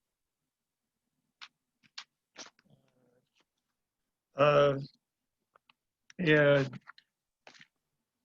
I have more questions, but I think I'll forego them at this time. Okay, thanks, Mr. Storr. Mr. Summers, did you have a question? Yes, it ties in a little bit with Chris's last question. You're spending down a significant portion of your jail commissary fund balance. No question about where it's going. My question is, what are some of the restrictions by statute as to how that fund balance can be spent? So the statute says that this fund balance has to be used directly with the safety and security or the benefit of the inmate. So for an example, we're looking at purchasing a new updated laptop that inmates who are indigent can watch their discovery on, their evidence discovery on, because currently we don't have one that plays Blu-rays or DVDs, which is part of the discovery that the state's attorney gives inmates. So we can use that commissary money to purchase that laptop as long as it is only used for those purposes with inmates. Another example would be with our van insert. So our transport van, we probably could. We chose not to pay for the actual van through commissary, but we purchased the insert to house or to hold the inmates while we're transporting them. We purchased that out of jail commissary because it's directly affecting the safety of the inmates. And so the statute is listed as long as we can justify it as directly impacting the safety and security or benefit of the inmates, the welfare. We should be able to use that fund for those purchases. Thank you very much. Hey, any other questions for the sheriff? I would ask, are some of these funds being used to help ensure the safety of the staff and the inmates for during this COVID? Or is that kind of coming out of the COVID CARES stuff? I will say that I don't believe we've had to use any of this for the COVID. Our biggest increase has been cleaning supplies. And we have just been getting that out of our general operating budget, and we haven't had to dip in the commissary funds yet. I imagine we probably would be able to, but we just haven't had to yet. Thank you. Okay, thanks. Tammy, do you want to go on to the emergency management and then we can take a break? Sure. So there are two budgets that fall under EMA. The first one is I'd like to go if there's a chance. Oh. I'm sorry, who had a question? This is Jim. I'm sorry, I don't see anybody's hand raised. Jim McGuire. Oh, okay. Hi, Jim. Yeah, I see it. Okay. Mr. McGuire.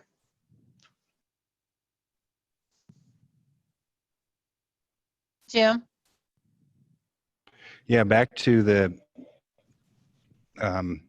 budget and road deputies and cuts to revenue. One of the big issues recently is training. I wanted to know how these budget cuts have affected your training for deputies.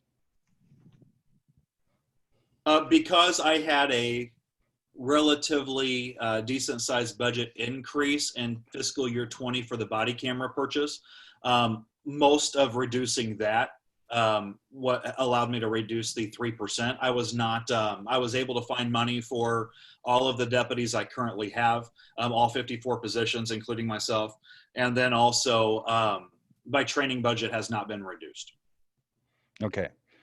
Because de-escalation, crisis training, those types of things obviously are important issues now.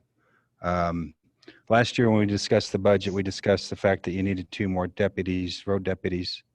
Obviously you're not getting that with this budget for 2021. Correct. I did not, with a 3%, originally asked to cut 4% from the budget, ended up cutting 3% from the budget.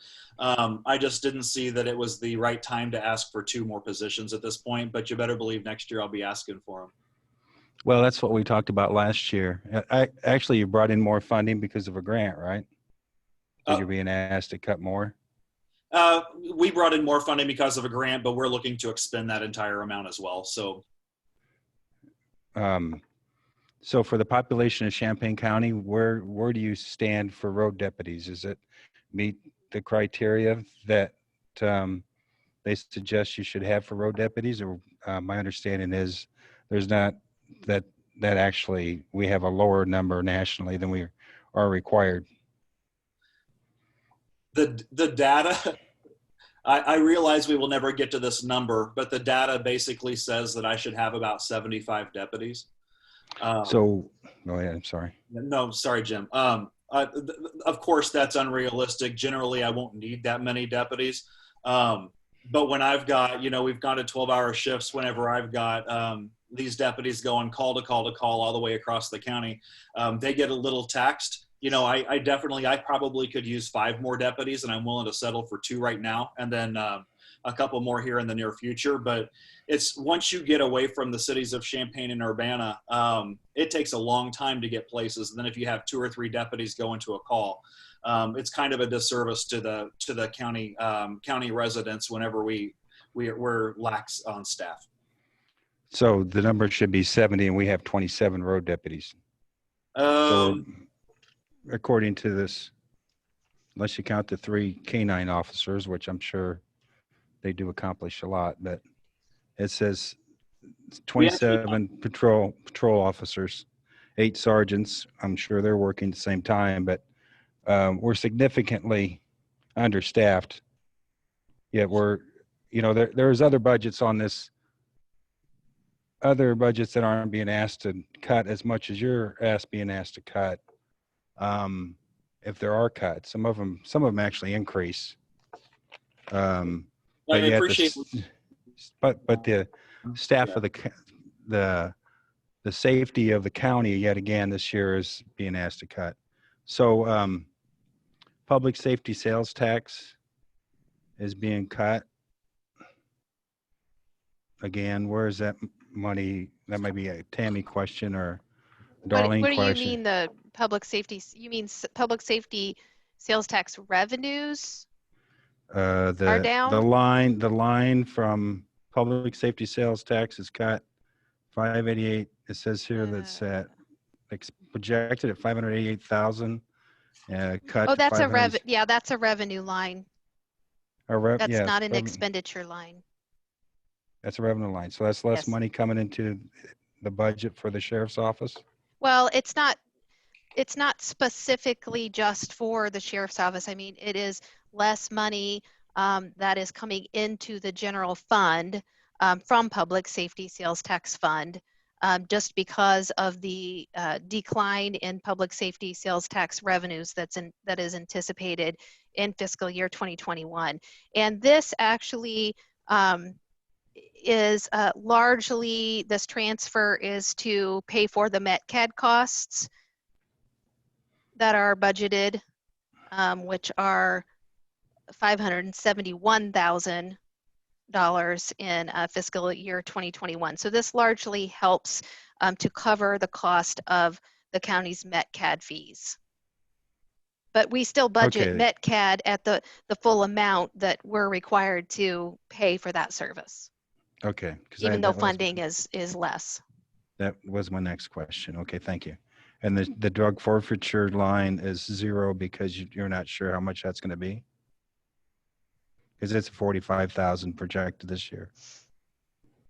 As a revenue source. That was in 2020. That was the drug forfeitures funds contribution towards the purchase of the body cameras, which has already been done. And so that's why there's not that same transfer budgeted in 2021. And interfund revenue is 633,000 to 500,000. That's the total of those 2 transfers. Okay. Okay. Still, the point, of course, with the safety of the public for Champaign County, that is my main issue with the budget for the sheriff's office. And so if you look at the total expenditures for the sheriff's office, the fiscal year 2021 budget was just under 5.8 million. Fiscal year 2021 budget is 6.1 million. So there actually were, largely those are associated with increased personnel costs. The way that the place that the sheriff, took a portion of his budget cuts for fiscal year 2021 was in the automobiles and vehicles line, which is, something that year over year would not be sustainable for him. However, because we do, regularly fund the replacement of vehicles is something that will have less of an impact on him as long as that line is restored with funding in the subsequent fiscal year. Yes. Well, thank you, Tammy. I know you've worked very hard on this budget, and it's great that we can continue to increase because of the cost of labor and those things. But obviously, we continue, not through your fault or the sheriff's fault, fall behind in this providing the deputies in the county areas, the rural areas that they need for proper safety. But we need to put more focus on that as one of the major responsibilities of the county. I appreciate it, including the courts. And Jim, I guess one of the comments that I would make to your comment is one of the things that I am really happy about is the county board's approval of the law enforcement labor contract last week, because hopefully through trying to get, although we are in a good position compared to our comp counties, we are not in a great position compared to local comps, and so we continue to lose officers to our local comps. So hopefully in trying to get the wages in a more competitive position with our local comps, we'll be able to retain deputies and have less turnover, which will also address the issue that you're talking about in making sure that what positions we do have are filled and aren't vacant. Very true. Thank you. Mr. Patterson, did you have another question? Yeah, just real quick. I also noticed the 2020 original versus the 2020 projected for school resource officer reimbursement is about 25% less. Am I right to assume that that is because the fourth quarter of the school year was done remotely? And if the schools do go remote again, should we anticipate another revenue cut there, or revenue drop? Dustin, you can respond to that if you'd like. Sure. Yeah, Kyle, you're absolutely right that whenever the schools closed at the end of March or beginning of April, whenever it was, we then could not obligate the school districts to, in my opinion, to pay that part of the contract. And so we used them on the road as deputies responding to calls. And so we then did not charge the school districts that amount. Yes, I do believe that it'll be similar if fiscal year 2021 has the same circumstances. However, I think that the school districts may be more prepared for that now, and there may be other things that they could use the school resource officers for. If faculty stays in schools or things like that, I think they could potentially use those in a different way than expecting the schools to close automatically and not really knowing what in the world's going on at that point. So those are discussions we're currently having with the superintendent. Thanks a lot. Yeah, I think it would be really cool if you guys could find a way that they could, help the district. If you say if, I say when the schools go remote. Thanks. Mr. Summers, did you have another question? Yeah, speaking to Mr. McGuire's comment about public safety, I think I've been clear in my support for looking to hire additional deputies. I would like, however, to point out that one of the reasons our budget shortfall, and this is more of a macro comment on our budget, is because of the Republican County Board's effort in '96 to pass tax caps, which have significantly restricted the ability of Champaign County to have revenue to meet these public safety needs. Thank you. Or it could be the millions of dollars we wasted on the nursing home too. Okay, maybe we should stick to the budget. All right. So Tammy, let's finish with Emergency Management Agency, and then we are going to take a 5-minute break. Okay. Sorry, got to get back there. Okay, so revenue for EMA comes from Homeland Security and DOT hazardous materials and training and planning grants. In fiscal year 2020, there are personnel savings due to turnover, and this budget includes, I think very minimal appropriation for expected expenditures. However, does not include additional appropriation for unexpected disaster response, which, as we know, in this fiscal year, this has been Mr. Dwyer and his team have been extremely busy. He has also been really instrumental in helping to coordinate education and assistance related to the FEMA funding, which I appreciate. And the EMA EOC budget was authorized in 2020 through an intergovernmental agreement and essentially a pass-through fund for joint purchasing for COVID-related supplies and equipment. We have not actually used this fund yet because different governmental entities have been able to secure supplies on their own, and so we have not had to use it. However, it is still in place. And fiscal year 2021 budget, there is appropriation for revenue and expenditure for utilization of the fund if it would become necessary. Once this fund is no longer needed, then based on the original contributions that were made from the funding partners, either supplies and or funds will be distributed back to those initial contributors based on the percentage of their original contribution.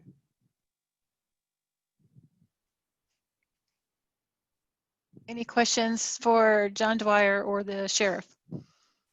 Yes. Mr. Storr. Thank you. Page 111. I was reading the 6 objectives, and I wondered which of these relate to alerting people to an actual threat of a hazard. And there's a lot on planning, but not very much on alerting people to threats of hazard. Is there a reason that that's not specifically mentioned, or is that an oversight?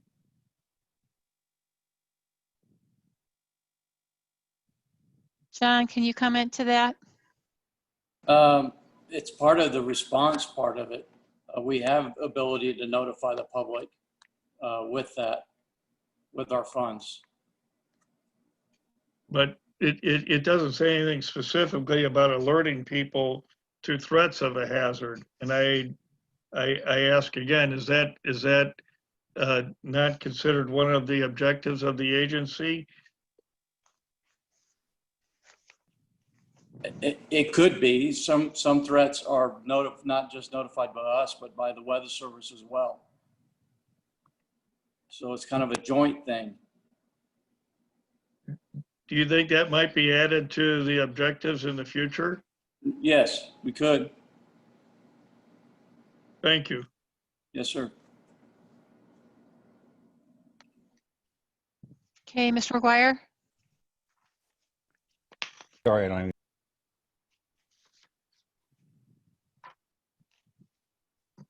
Is your hand still up for the other one? Or there you go. Any other questions for John? Okay, we are going to take a 5-minute break because we all need to take a short break to get water and go to the restroom, etc. We will be back in 5 minutes, which will be 8:07.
Exciting and new. Come aboard. We're expecting you in love. Life's sweetest reward. Let it flow It floats back to you. Love boat, soon we'll be making it for the run. The love boat promises something for everyone. Set a course for adventure, your mind on a new road. Love won't hurt anymore.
Okay, Okay. We're back on. Who's playing music?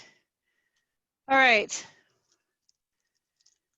Tammy is going to go forward now with the Board of Review.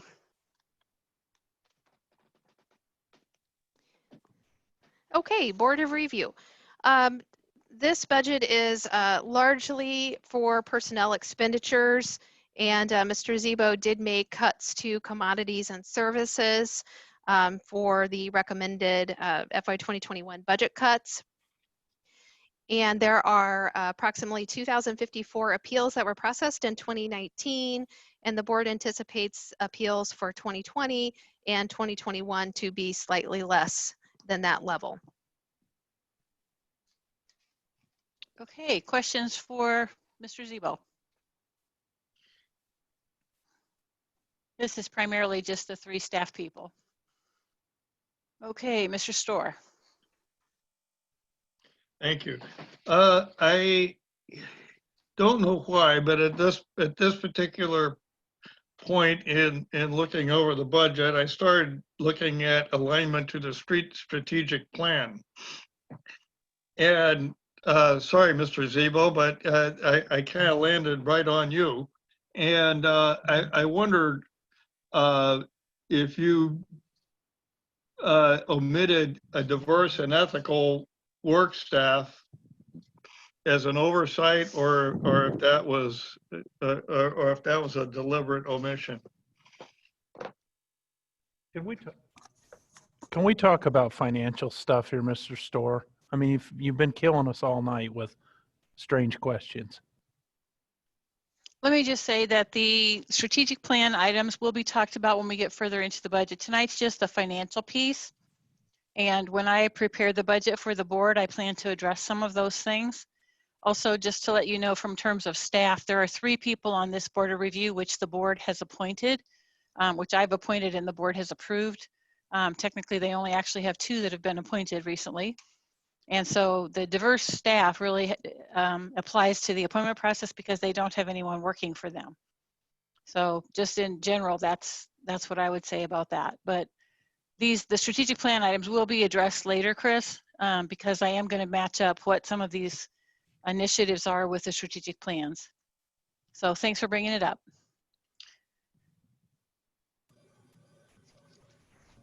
I think we can move on.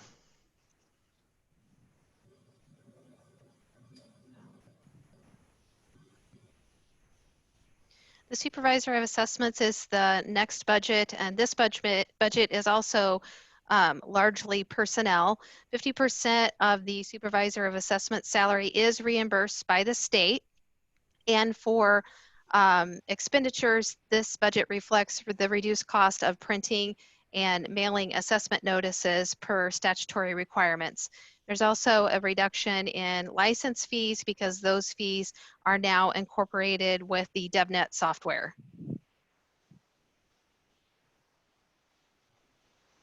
Okay, thanks, Tammy. Are there any questions for Paula? Mr. Storr, is your hand still up for that, or you have another question? My mistake. I neglected to lower my hand. And I'll defer reply to Mr. Goss until he asks that question another time. Any questions for the Supervisor of Assessments? Okay, seeing none, I think we can move on, Tammy. For the recorder's budget, Mr. Sheldon reports that over 50% of the documents are now being filed electronically in 2020 compared to 25% that were filed electronically in 2019. Recording fees are at an all-time high, and that's been being driven largely by mortgage refinancing. Purchase document stamps and rental housing remittance expenditures are a large portion of this expenditure for this budget, and basically are just collected and passed through to the state. Almost all of the operational costs for this department are outside of personnel are paid for by the Recorder's Automation Fund. And for the Recorder's Automation Fund, the online revenues continue to grow, And the increase in recordings, along with budget savings, has mitigated the drain on the fund balance. This fund supports 2.5 FTEs. 2 of those FTEs at one time were paid for from the general fund.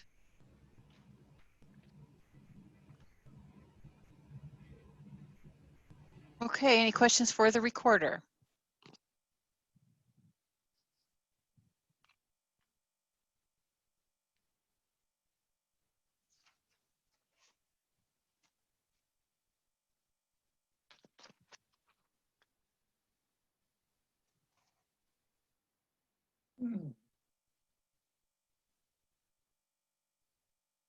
Next is the auditor. For the auditor's budget, the largest expenditure is for salary and constitutes 97% of the total budget. Both the auditor and the chief deputy auditor are required to have 40 hours of CPE training annually in order to maintain their CPA titles.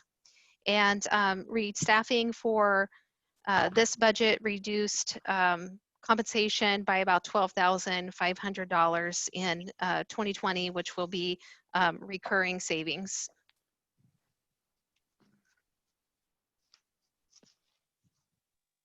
Okay, any questions for the auditor? Mr. Goss.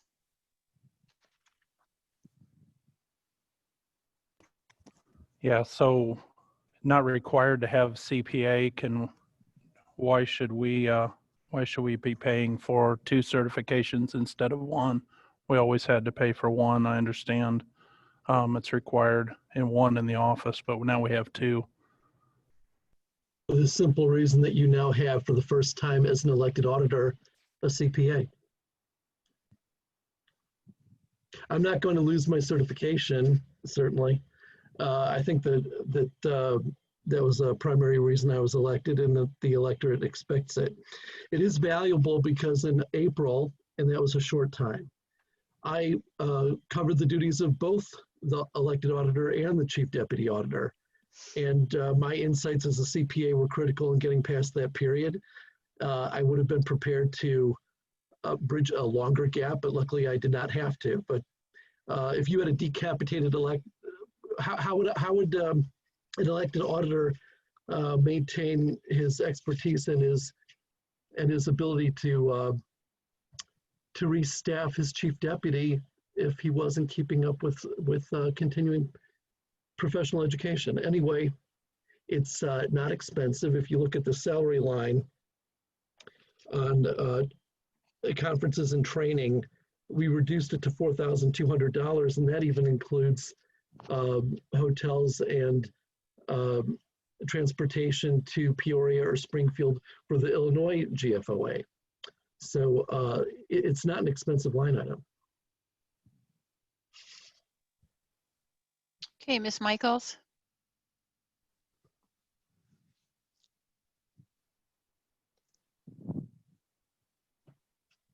Diane, you're muted if you're trying to talk.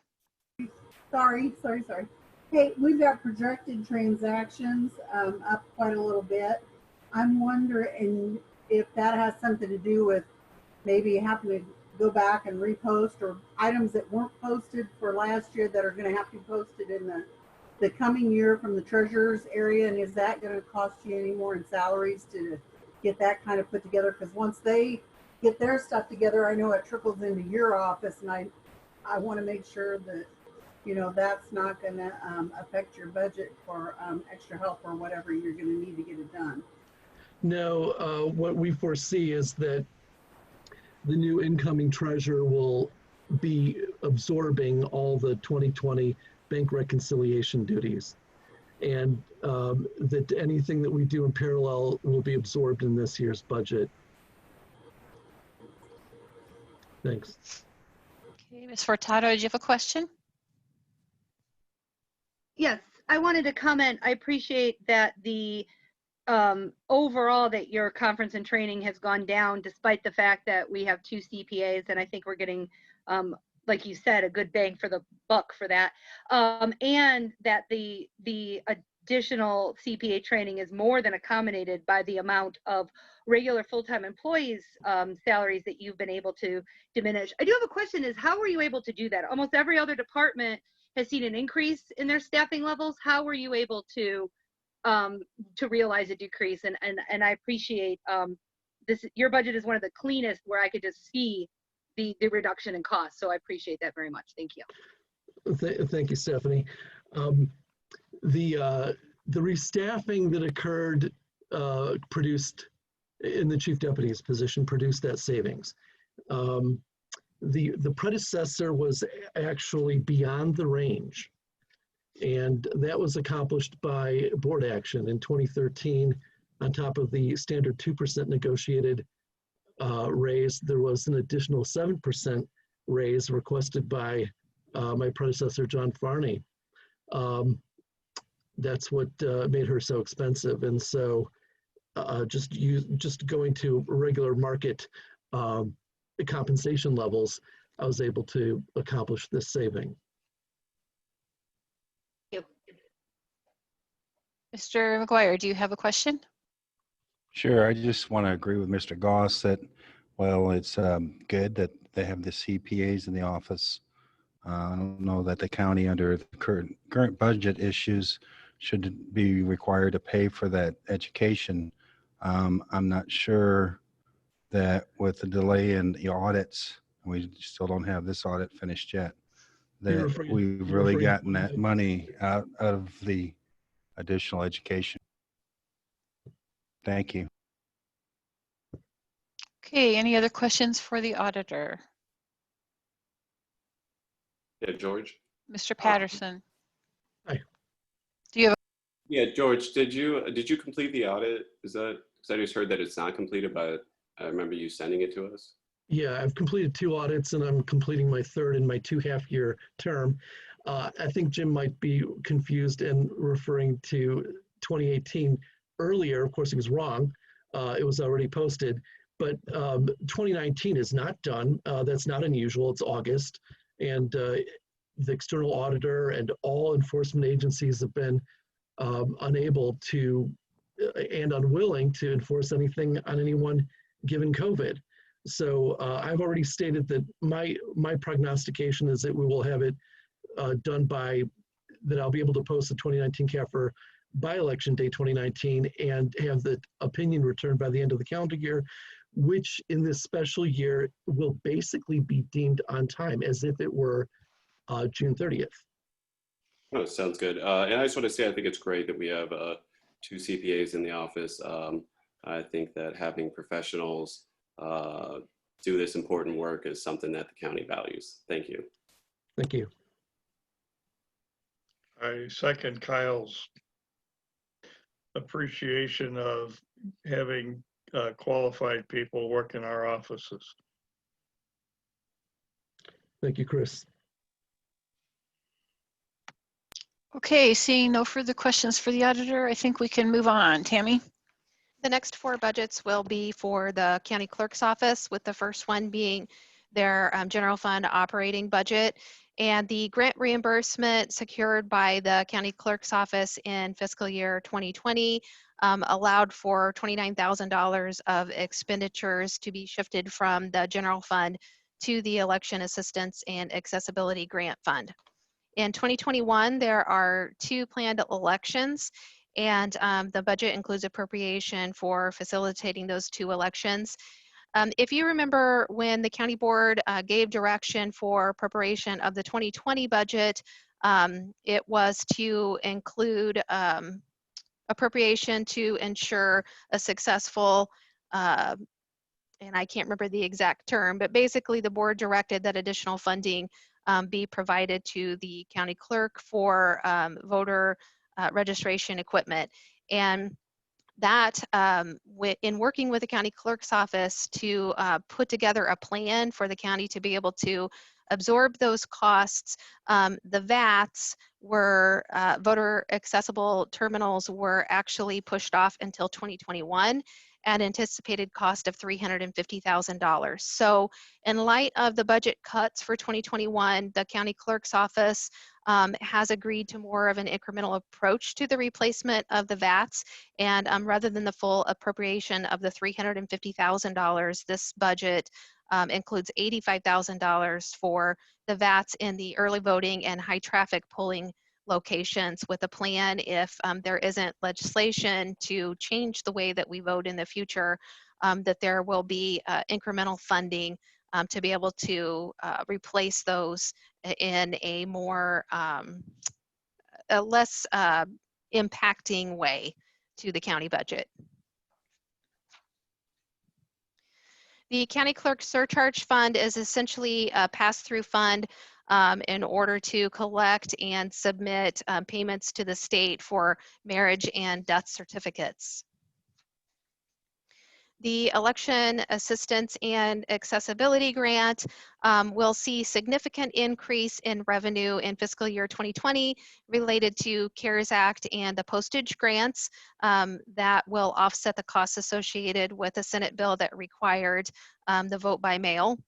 And in 2021, there's appropriation to receive $133,712 for 2 grants, and the HAVA grant is now a 1-year grant instead of 2, and I believe you just approved the extension of the HAVA grant at your last county board meeting.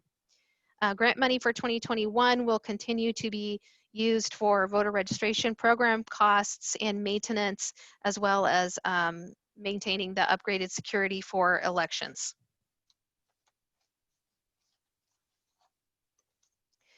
The county clerk's automation fund was used in 2019 for the purchase of the laptops to support the poll book software update and provide better cybersecurity for polling locations. So that was a significant impact to the fund balance for this fund.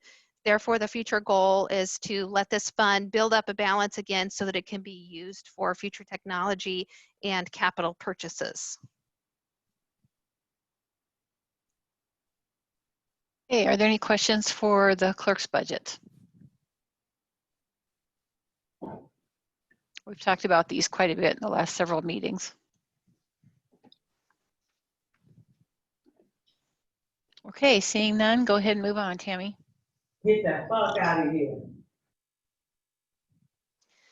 The next few budgets will be the treasurer's budget. In fiscal year 2020, the county board authorized funds to hire temporary staff to complete bank reconciliations for the last 2 months of 2018 and all of 2019. In fiscal year 20 and 21, expenditures for tax cycle services that were previously paid from Fund 619 had to be moved to the general fund due to the depleted fund balance, Fund 619 in 2019.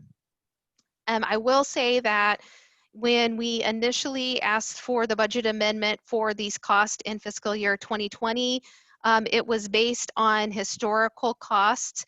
However, there has been an increase in the cost of payment processing services due to additional assistance that is being provided with the collector banks, and also an increase in the significant number of tax payments that have been mailed to the county just because of the COVID pandemic.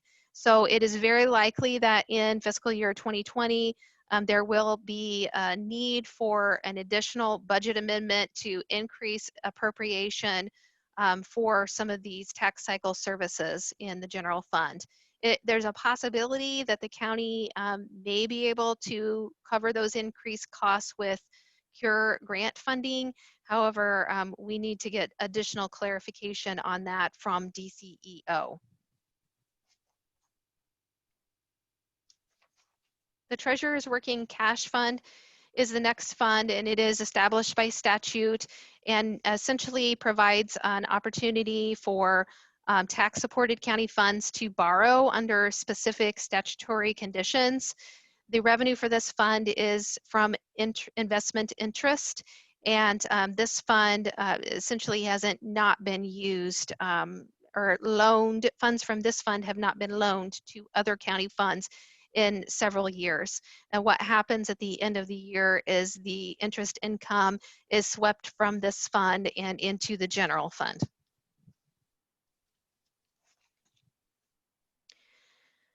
For the tax sale automation fund, the main source of revenue is a $10 fee for each tax sale item.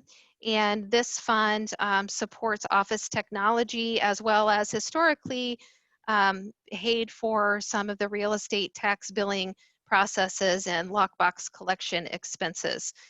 This is the fund I referred to earlier that is no longer able to sustain those costs in the near term.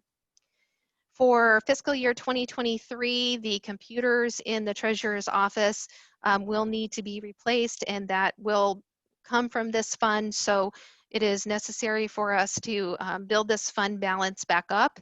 Additionally, the part-time temporary individual that helps during tax collection cycles is paid from this fund as well.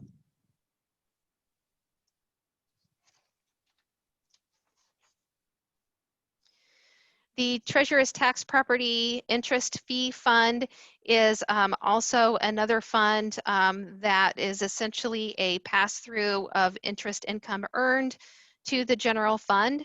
And revenues are based on the number of tax sale items, which is $60 per tax sale item. You will notice that this budget had an increased appropriation and expenditure when it was initially prepared for fiscal year 2020. That was based on a misunderstanding of the application of contract changes between the county and Joseph Meyer by the former treasurer. The agreement with Joseph Meyer and the increase in the fee did not apply to this particular tax sale fee. Therefore, the projection for 2020 has been reduced to what is more realistic anticipation of revenues to be received. And again, money that is accumulated or funds that are accumulated over $100,000 are swept to the general fund at the end of the fiscal year. And I know that Ms. Hughes has specifically asked to be able to address the county board.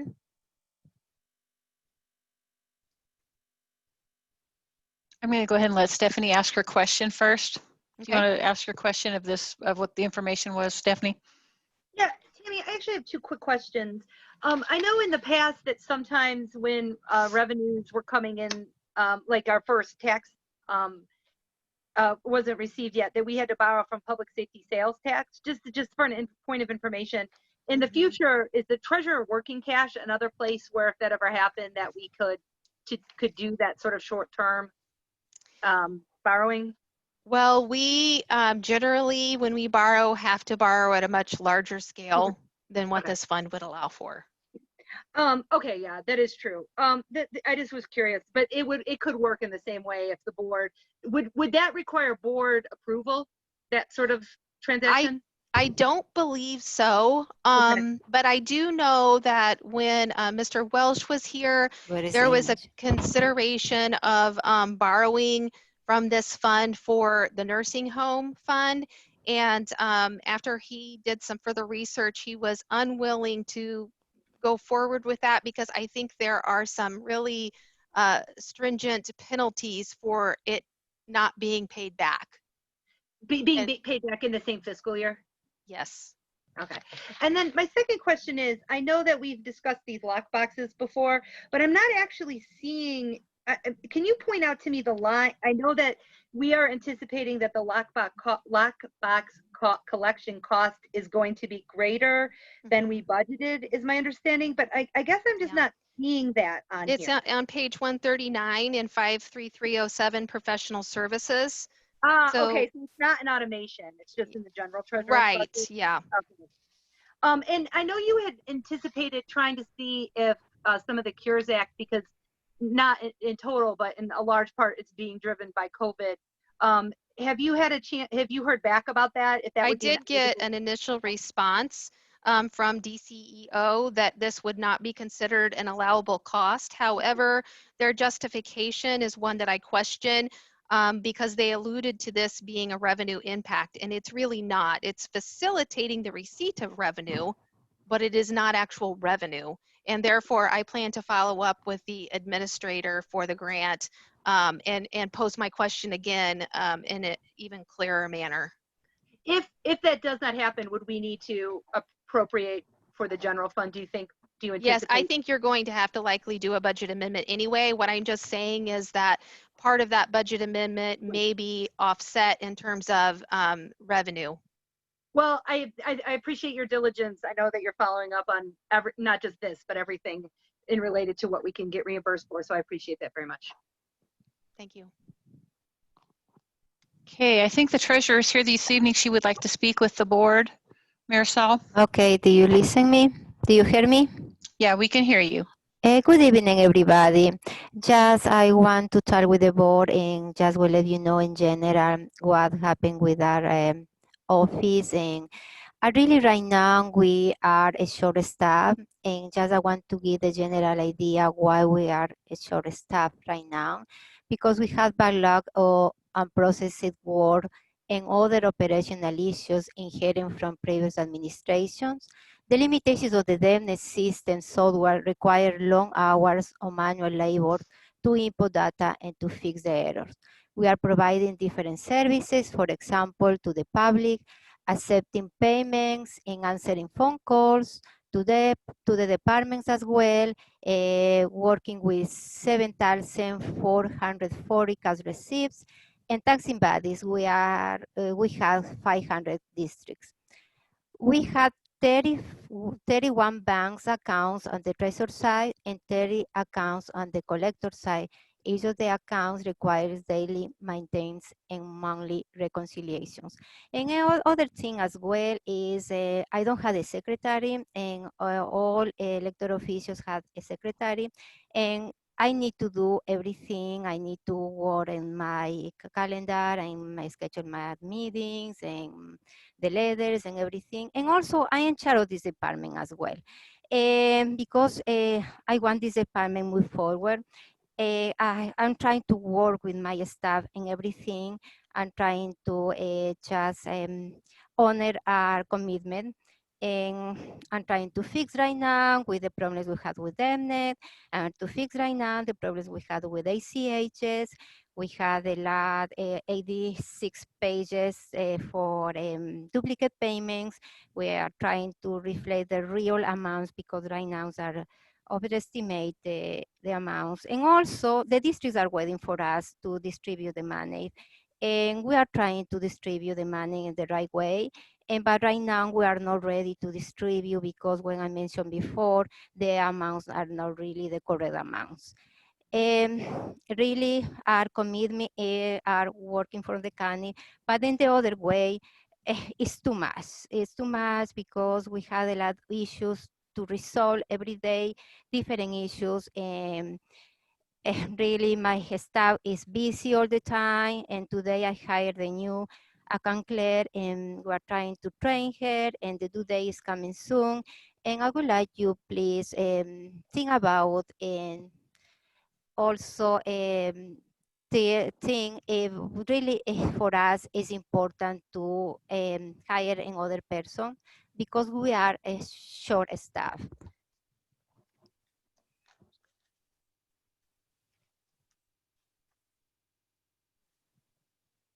Thanks, Marisol. Thank you. Okay, I think we can move now on to the planning and zoning.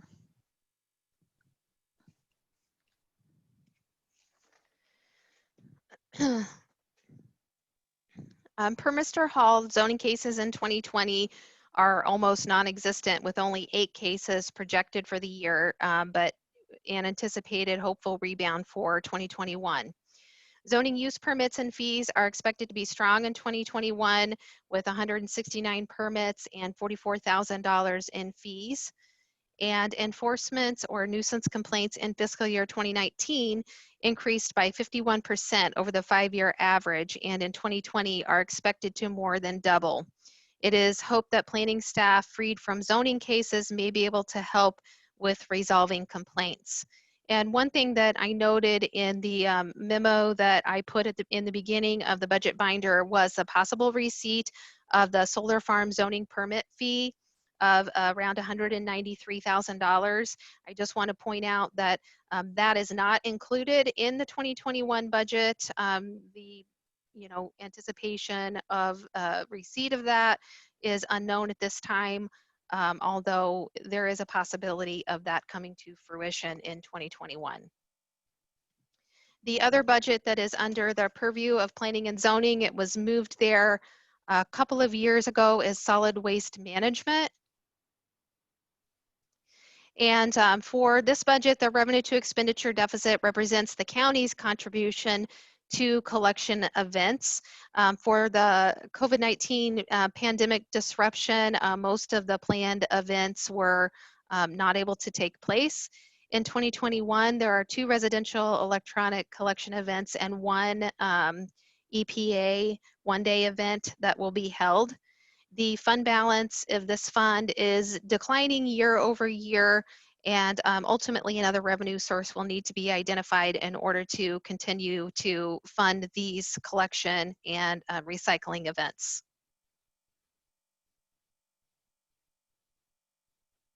Hello. Okay, Mr. Storr, did you have a question? Yes. A question and a comment. First of all, I'd kind of point out that one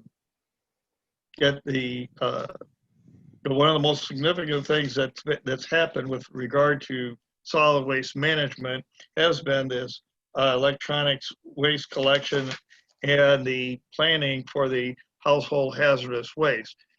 That has been going on for years in trying to get this organized.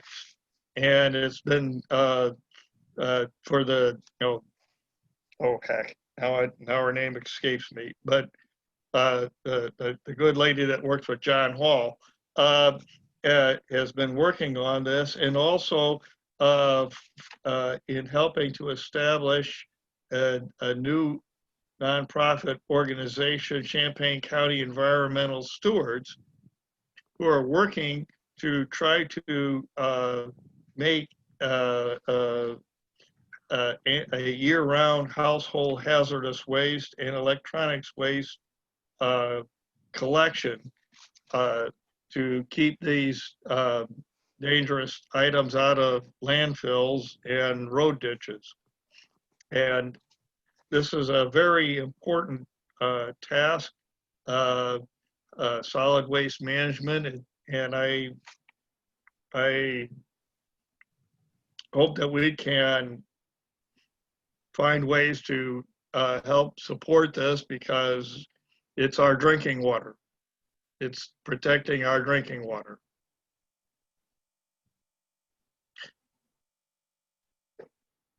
Madam Okay. Executive. Thank you. Are there other questions for John?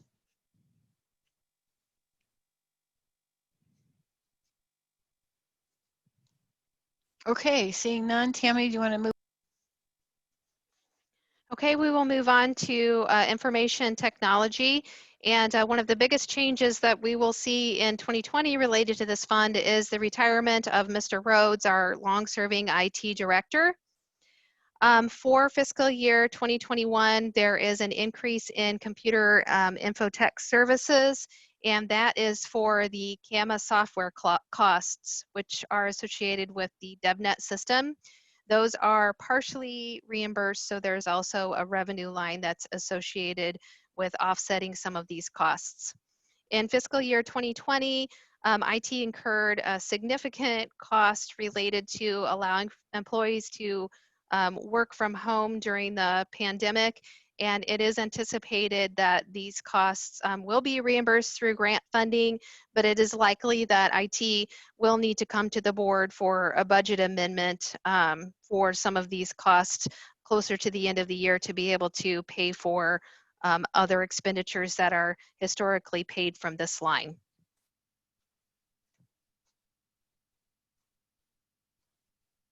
Okay, questions. Mr. Storr, is your hand up for this one? Yes, it is. Susan Monte, getting back to the previous question, it was Susan Monte that I wanted to shout out about. Okay.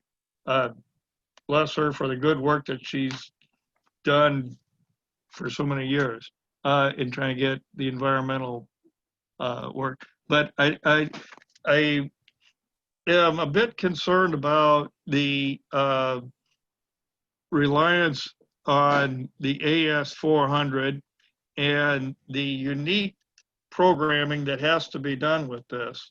And I know that we keep saying that we're migrating off of this.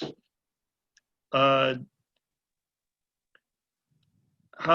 soon do we think that we'll actually be able to migrate to the modern systems from this rather archaic? Well, we have an IT plan, Mr. Storr. The board approved an IT plan earlier this year, and we are working on that plan as we move forward on the budgets. Of course, but it says, you know, we're going to have a mainframe computer programmer, mainframe programmer. Is that for the AS400? Andy, do you want to speak to that? Yes, it is. Okay. I thought that our programmer had retired. We have 2 programming positions, one of whom has retired and was not replaced. The other one is still on staff. Thank you. And it says, okay. All righty. Okay, any other questions? Yeah. Okay, Tammy, going forward in public properties now. Rent revenue increases in 2021 due to contractual increases negotiated by Facilities Director Brenner and County Executive Kleppel. Due to the budget constraints in fiscal year 2021, funding for facilities per the 10-year facilities plan was reduced from 2.2 million to 1.6 million. And also the county at the end of 2019 refunded the 2010A issue, and this resulted in a net present value savings of 6.4%. So that budget savings is reflected within this budget.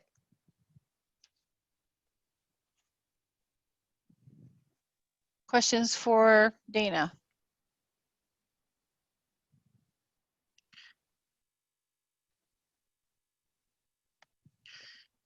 Yes. Mr. Storr. Thank you. Mr. Brenner, how many condemned properties does the county own? Or properties that are so dilapidated that they will have to be demolished? You're speaking about the 2-story structure of the old nursing home at 1701 East Main. The 2-story portion of that building, for all intents and purposes, it's been condemned due to extreme high mold content. That's as a result of years of neglect for roof replacement, lots of water infiltration, and then obviously the warmer temperatures. Mold has a huge growth rate within that facility. So the building is shut off to the Elias portion. We're actually looking at ways to separate the 2 buildings and be able to turn off the utilities in the old portion of the building for cost-saving measures later this fall. Is the demolition of that building in somewhere in our in the budget here? It's in the it's in the 10-year facility deferred maintenance plan. Okay, do we have money set aside for the demolition of that building? No, sir, not as yet. I see. We have another building that is almost in need of demolition, the downtown jail. Are there funds being set aside for the closure and if needed, demolition of that building? No, sir. If you will remember back when the board approved the 10-year plan, there was no preparation put into the downtown jail. It was kept out of the plan purposefully, and that was communicated vehemently to board members. So we've got about $2 million worth of demolition costs that we have unbudgeted at this time, approximately. Yeah, those Had a two buildings are, question? those two buildings are not part of the plan. Those two buildings are not part of the 10-year plan at this point. I think that we should probably put in, if not this budget, certainly the next budget, that this is something that we're either putting money aside for, or that we're somehow deliberately avoiding, so that it's very visible to all of the citizens in our county that we have some unmet capital need, or very expensive needs. Thank you. Okay, Mr. Patterson, did you have a question for Dana? Yeah, just real quick. Besides the Mental Health Board, RPC, and ILEAS, do we have any other entities that are paying us rent? Well, we've got 12 leases that are out there that generate revenue. Boy, off the top of my head. So RPC here in Brookings, they have almost entirely Pod 100. Urbana Park District rents the gym space and some additional space in Pod 400 of Brookings. Attorney General's office, Pod 200 of Brookings, they rent about 3,000 square feet. The Army Corps of Engineers. Right, Army Corps Engineers actually pays us rent for the land that is occupied just north of, or excuse me, east of Metcad, or the 911 call center, located in 1905 East Main. GIS here in Brookings, Pod 400 pays rent. ILEAS, which was mentioned. There might be a couple Humane more out there. Society. Medcat and Humane Humane Society. Society. Sure. Do we own the Humane Society building? No, we don't. We own the property that's that it sits on. Very similar to Army Corps Engineers, Department of Defense. All right, thank you. That was helpful. Okay, any other questions for Dana? Seeing none, Tammy, we can move on. For administrative services, the 2021 budget includes cuts to non-personnel lines and also the part-time temporary front door receptionist position. There is appropriation in the administrative services budget for a limited number of hours for the retiring IT director to be able to come back and provide support if necessary. And the largest non-personnel expenses in administrative services budget are for countywide postage and mail sort services.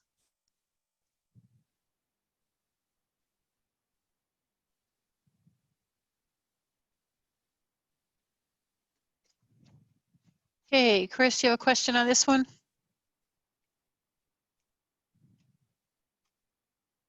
Okay. Seeing none, go ahead, Tammy. The county board budget is next, and within that budget, there is appropriation for the county administrator and the county board chair positions. In fiscal year 2020, as you know, a portion of the county administrator's budgeted salary was or is being used for ERP project management. This is an expense the county will incur in fiscal year 2021 at an expected cost of $75,000. At this point, that is not included anywhere as an expenditure within the county budget. If the county board was willing to utilize the county administrator's salary for this purpose again in 2021, that would leave a remaining balance in the salary line of $55,000.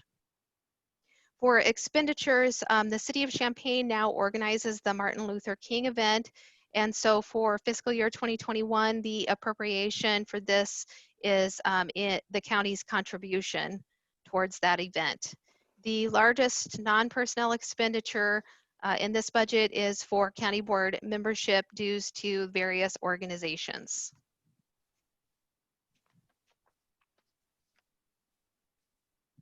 Any questions on this budget? Ms. Furtado? Tammy, I support the continuing, having us to continue to support the staff for the ERP. Thank you for that comment. This is, oh, excuse me.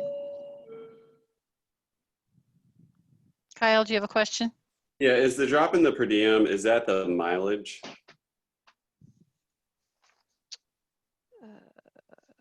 Yeah. Okay, I'll just check. And also, I see that from fiscal year 19 to the 20 projected, it increased a little bit. Is that because the mileage rate went up, or? The per diem is actually where the county board's per diems are paid from. Okay, well, where's the mileage paid from? It is job required travel expense 53312. Ooh, okay. Oh, okay. That's a big drop. Okay. Yeah. All right. And so I guess so every year do we budget, like, if every board member were to show up to every meeting, and then usually there's a few absences, and that's why it's about Yes, pretty much, yes. Okay, thank you. Yeah, and the per diem also, I mean, the transportation also, some of the board members, travel a lot further than other board members, depending, and then some board members actually don't claim that cost. Oh, we can do that? You don't have to take it. The mileage, not the per diem. The mileage. Right. And then, of course, it'll be a little bit smaller this year because we've had Zoom meetings. So there won't be a cost to claim. Yeah. Okay. Both of you still have your hands up. Do you have other questions? Mr. Storr? No. Mr. Patterson? Yes. Okay. I was curious, when was the last time that we looked at the value of the memberships that we have with some of the county organizations? For example, I'm not so sure that I understand. So those organizations we could list for you, but they're things like the UCCI, which is the county organization. Someone came to the board last year and talked about joining another organization, which the board decided not to do.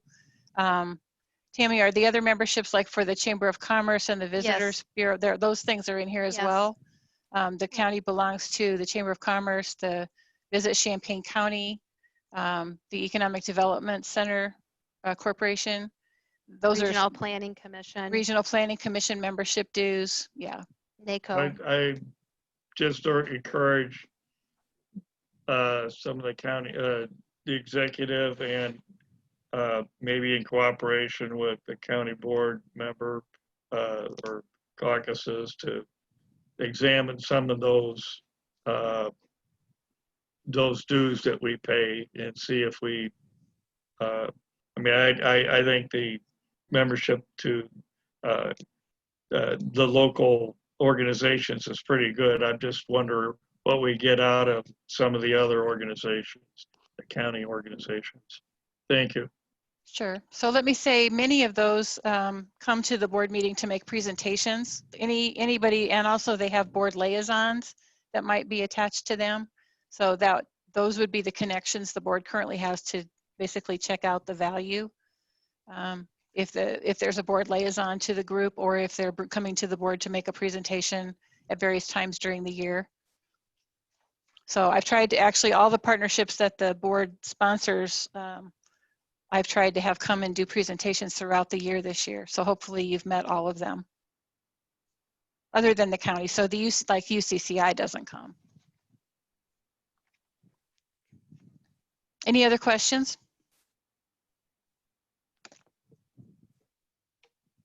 Oh. Go ahead, Tammy. Okay. So moving to the general county budget, this is the largest general fund budget, and has property taxes and state shared revenues, which are the main source of the general fund revenues. For property taxes, the impact to 2020 related to the Carl Foundation ruling cost the general county $535,000. And for fiscal year 2021, we will not be levying for potential new growth revenue related to future hospital property tax case rulings.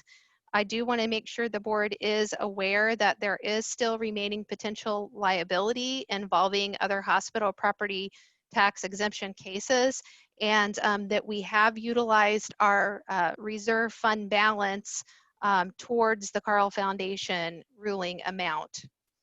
For fiscal year 2021, we do not anticipate having to have a truth in taxation hearing, and the property tax levy increase is 4.4%. This is the amount allowed under PTEL, which includes the growth of the CPI and also capturing new growth revenue related to new construction. In 2020, the county anticipates receiving CURE funding in the amount of $1.3 million, and the general fund at this point reflects receipt of $1.2 million of those dollars, with a projected possibility of 100,000 of those dollars going to the capital asset replacement fund for reimbursement for projects that were paid for out of that fund, including the cough and sneeze guards and potentially some rearrangement of different facility related things that allowed for better flow or social distancing. The FEMA funding is not budgeted in fiscal year 2020, is not projected in fiscal year 2020 at this point, because it will substantially be used to reimburse expenditure lines for costs that were paid with already, that have already been paid out of different budgets throughout the county. And so it was extremely difficult to try to determine what that would look like until we have a better understanding of what we can capture and cure and what we can't capture and cure that we will be able to charge to FEMA.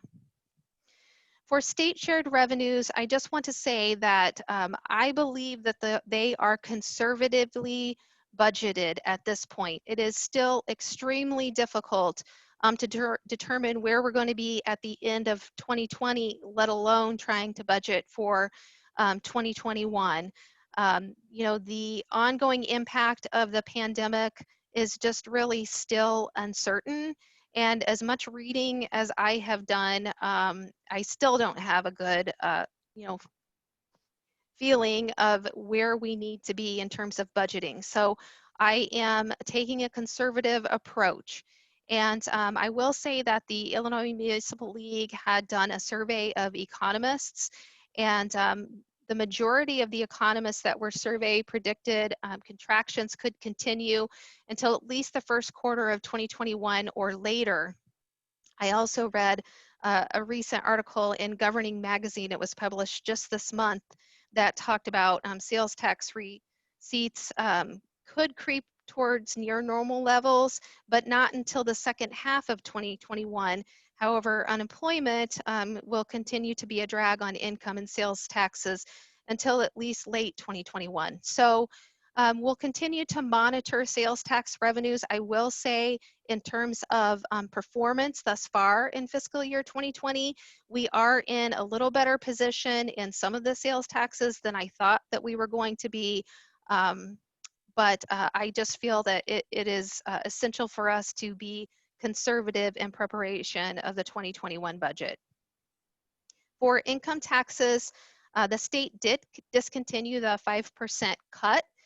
Initially, that was imposed at 10%. It was supposed to be a one-time cut, as you know, several years ago, and then it was reduced to 5%, and then it has been retained. I think we saw 3 years of that cut.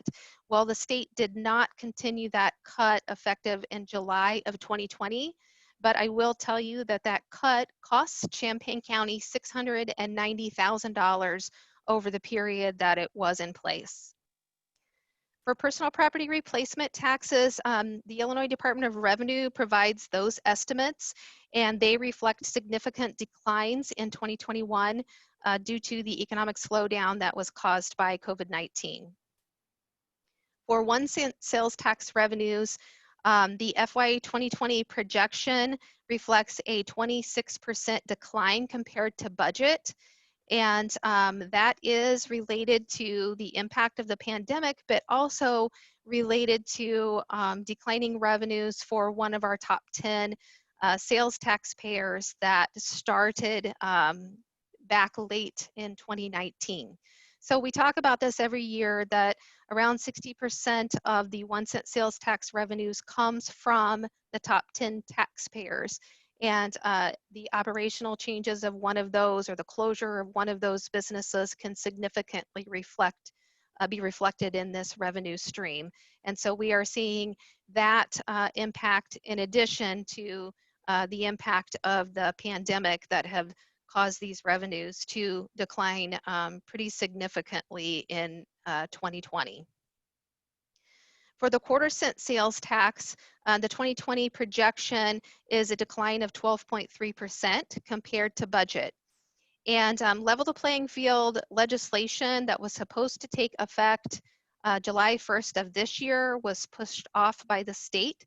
And so that now will not be effective until January 1st of 2021.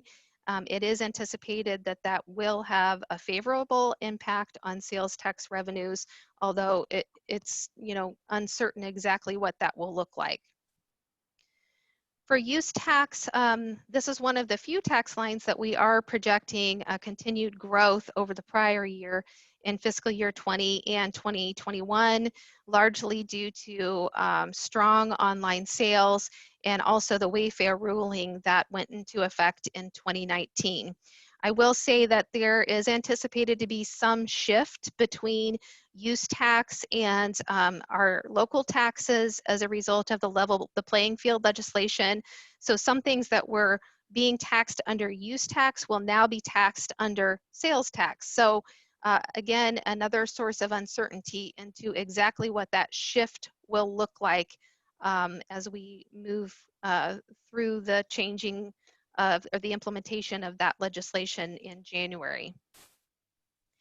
A new sales tax revenue for the county is the cannabis sales tax, and the county will begin collecting that tax in July of 2020. We have not seen what our first distribution looks like yet. We won't know that until October. So the revenue projections that you see here are based on preliminary information that I received from Champaign and Urbana based on their projections that I have adjusted to the county's fiscal year.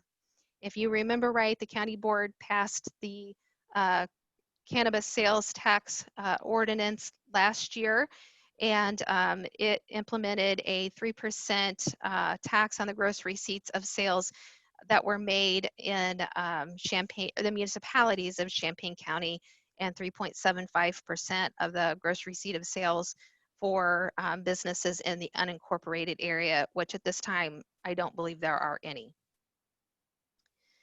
One of the biggest adjustments or changes to this budget is a reallocation of the former nursing home operating levy, which I recommend that the county board due in fiscal year 2021 in order to remove the $1 million nursing home loan from the county's balance sheet. So what that would look like is that the levy has been prepared to capture the former nursing home levy as allowed under PTEL within the general corporate levy, which is how the general fund would be made whole. And in conjunction with that, the county board would approve a loan, or I'm sorry, approve a resolution for giving that loan in 2020, which would then cause that loan to be recorded as a transfer.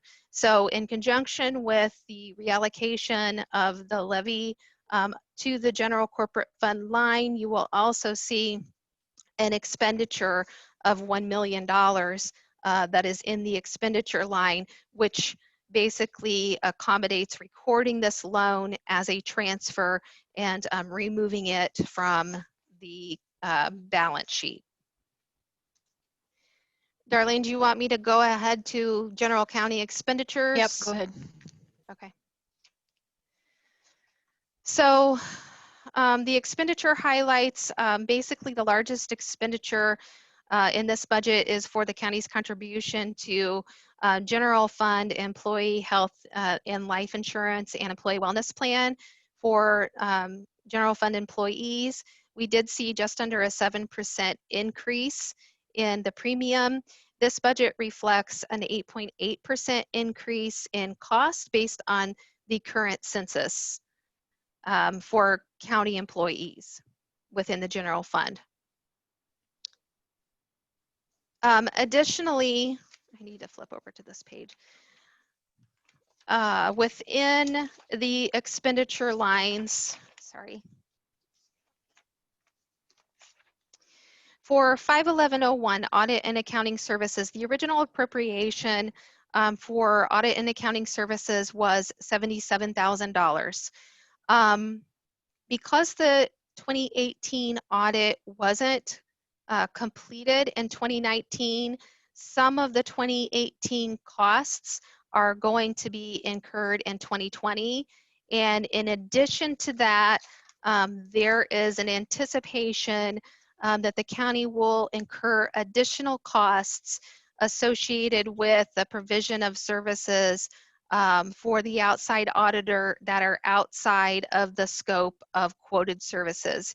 I did follow up today with the auditor's office to see if that conversation had been had with Baker Tilly yet, and I was told that that is scheduled for Thursday of this week. So for fiscal year 2020, the projection, and for fiscal year 2021, the appropriation are based on the anticipation that there will be additional cost for services provided by the outside auditing firm for assistance with the county. Okay, any questions on the general county budget? Mr. Patterson.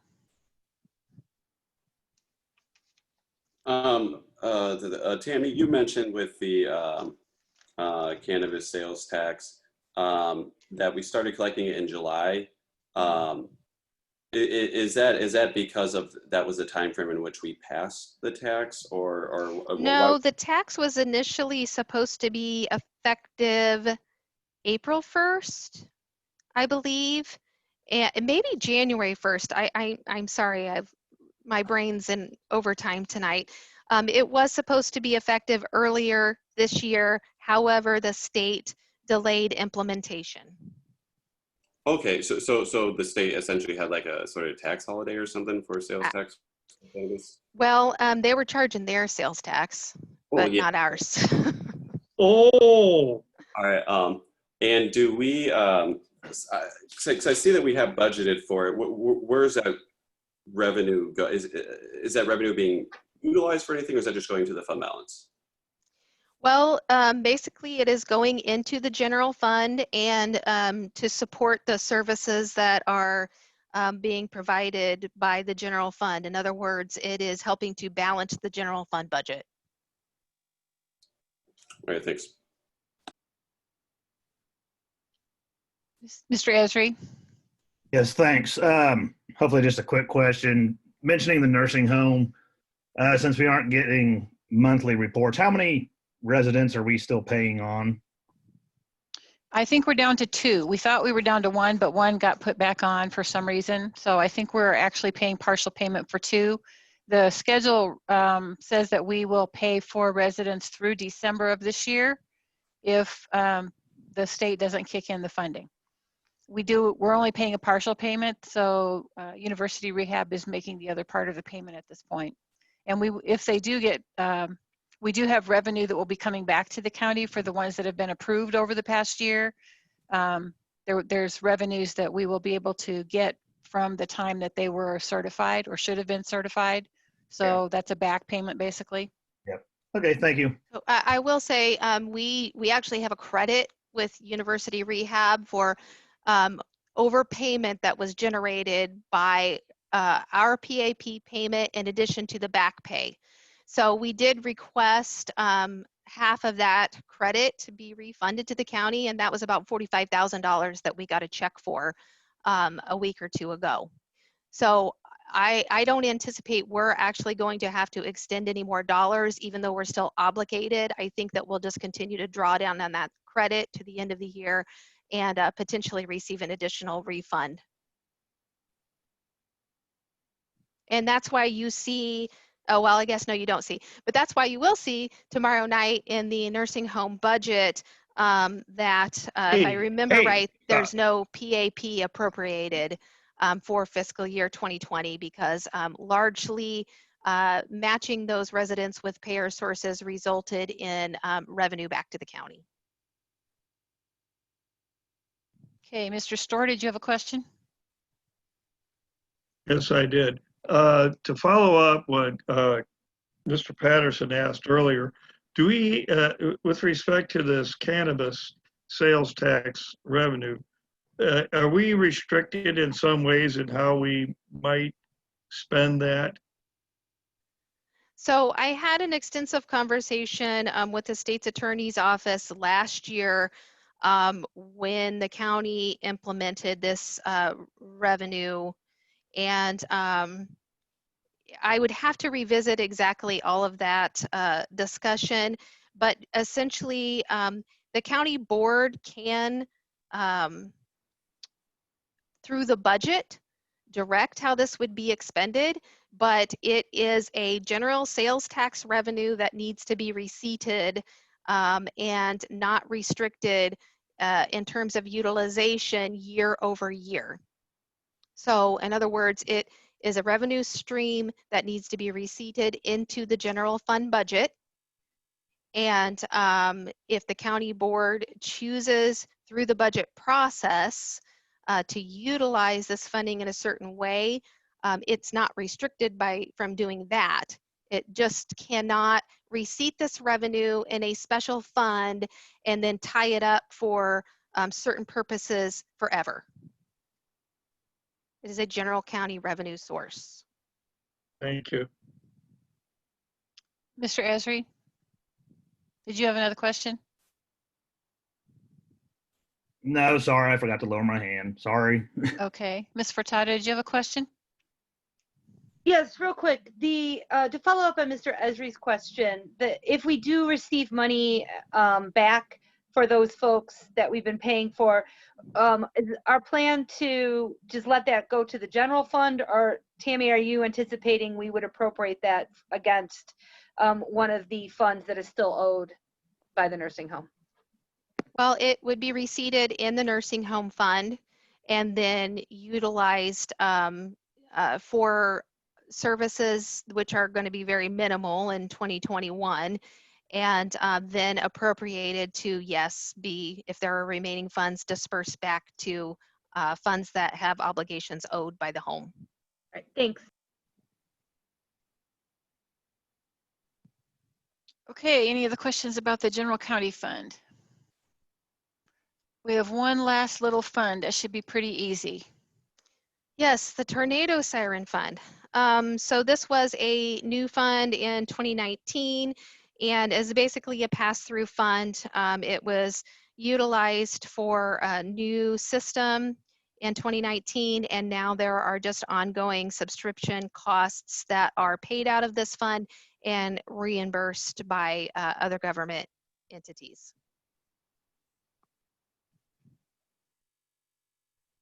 Okay. Looks like no questions on that one. All right, thank you all. This has been a long evening, but I think very informative. Thank you, Tammy, for all of your time and work on the slides and the budget itself. And thank you for the other officials for attending this evening to answer questions that the board might have as we go through these budgets. This is only the first opportunity to look at all of this information and generally in a general way, and there will be more opportunities for discussion later. Tomorrow night, we finish the second half of the departments. And so we'll start again at 6 o'clock and pretty much go by the same procedure that we went tonight. So I thank you all for being here, and I will call this meeting adjourned. Tammy. Thank you. Tammy.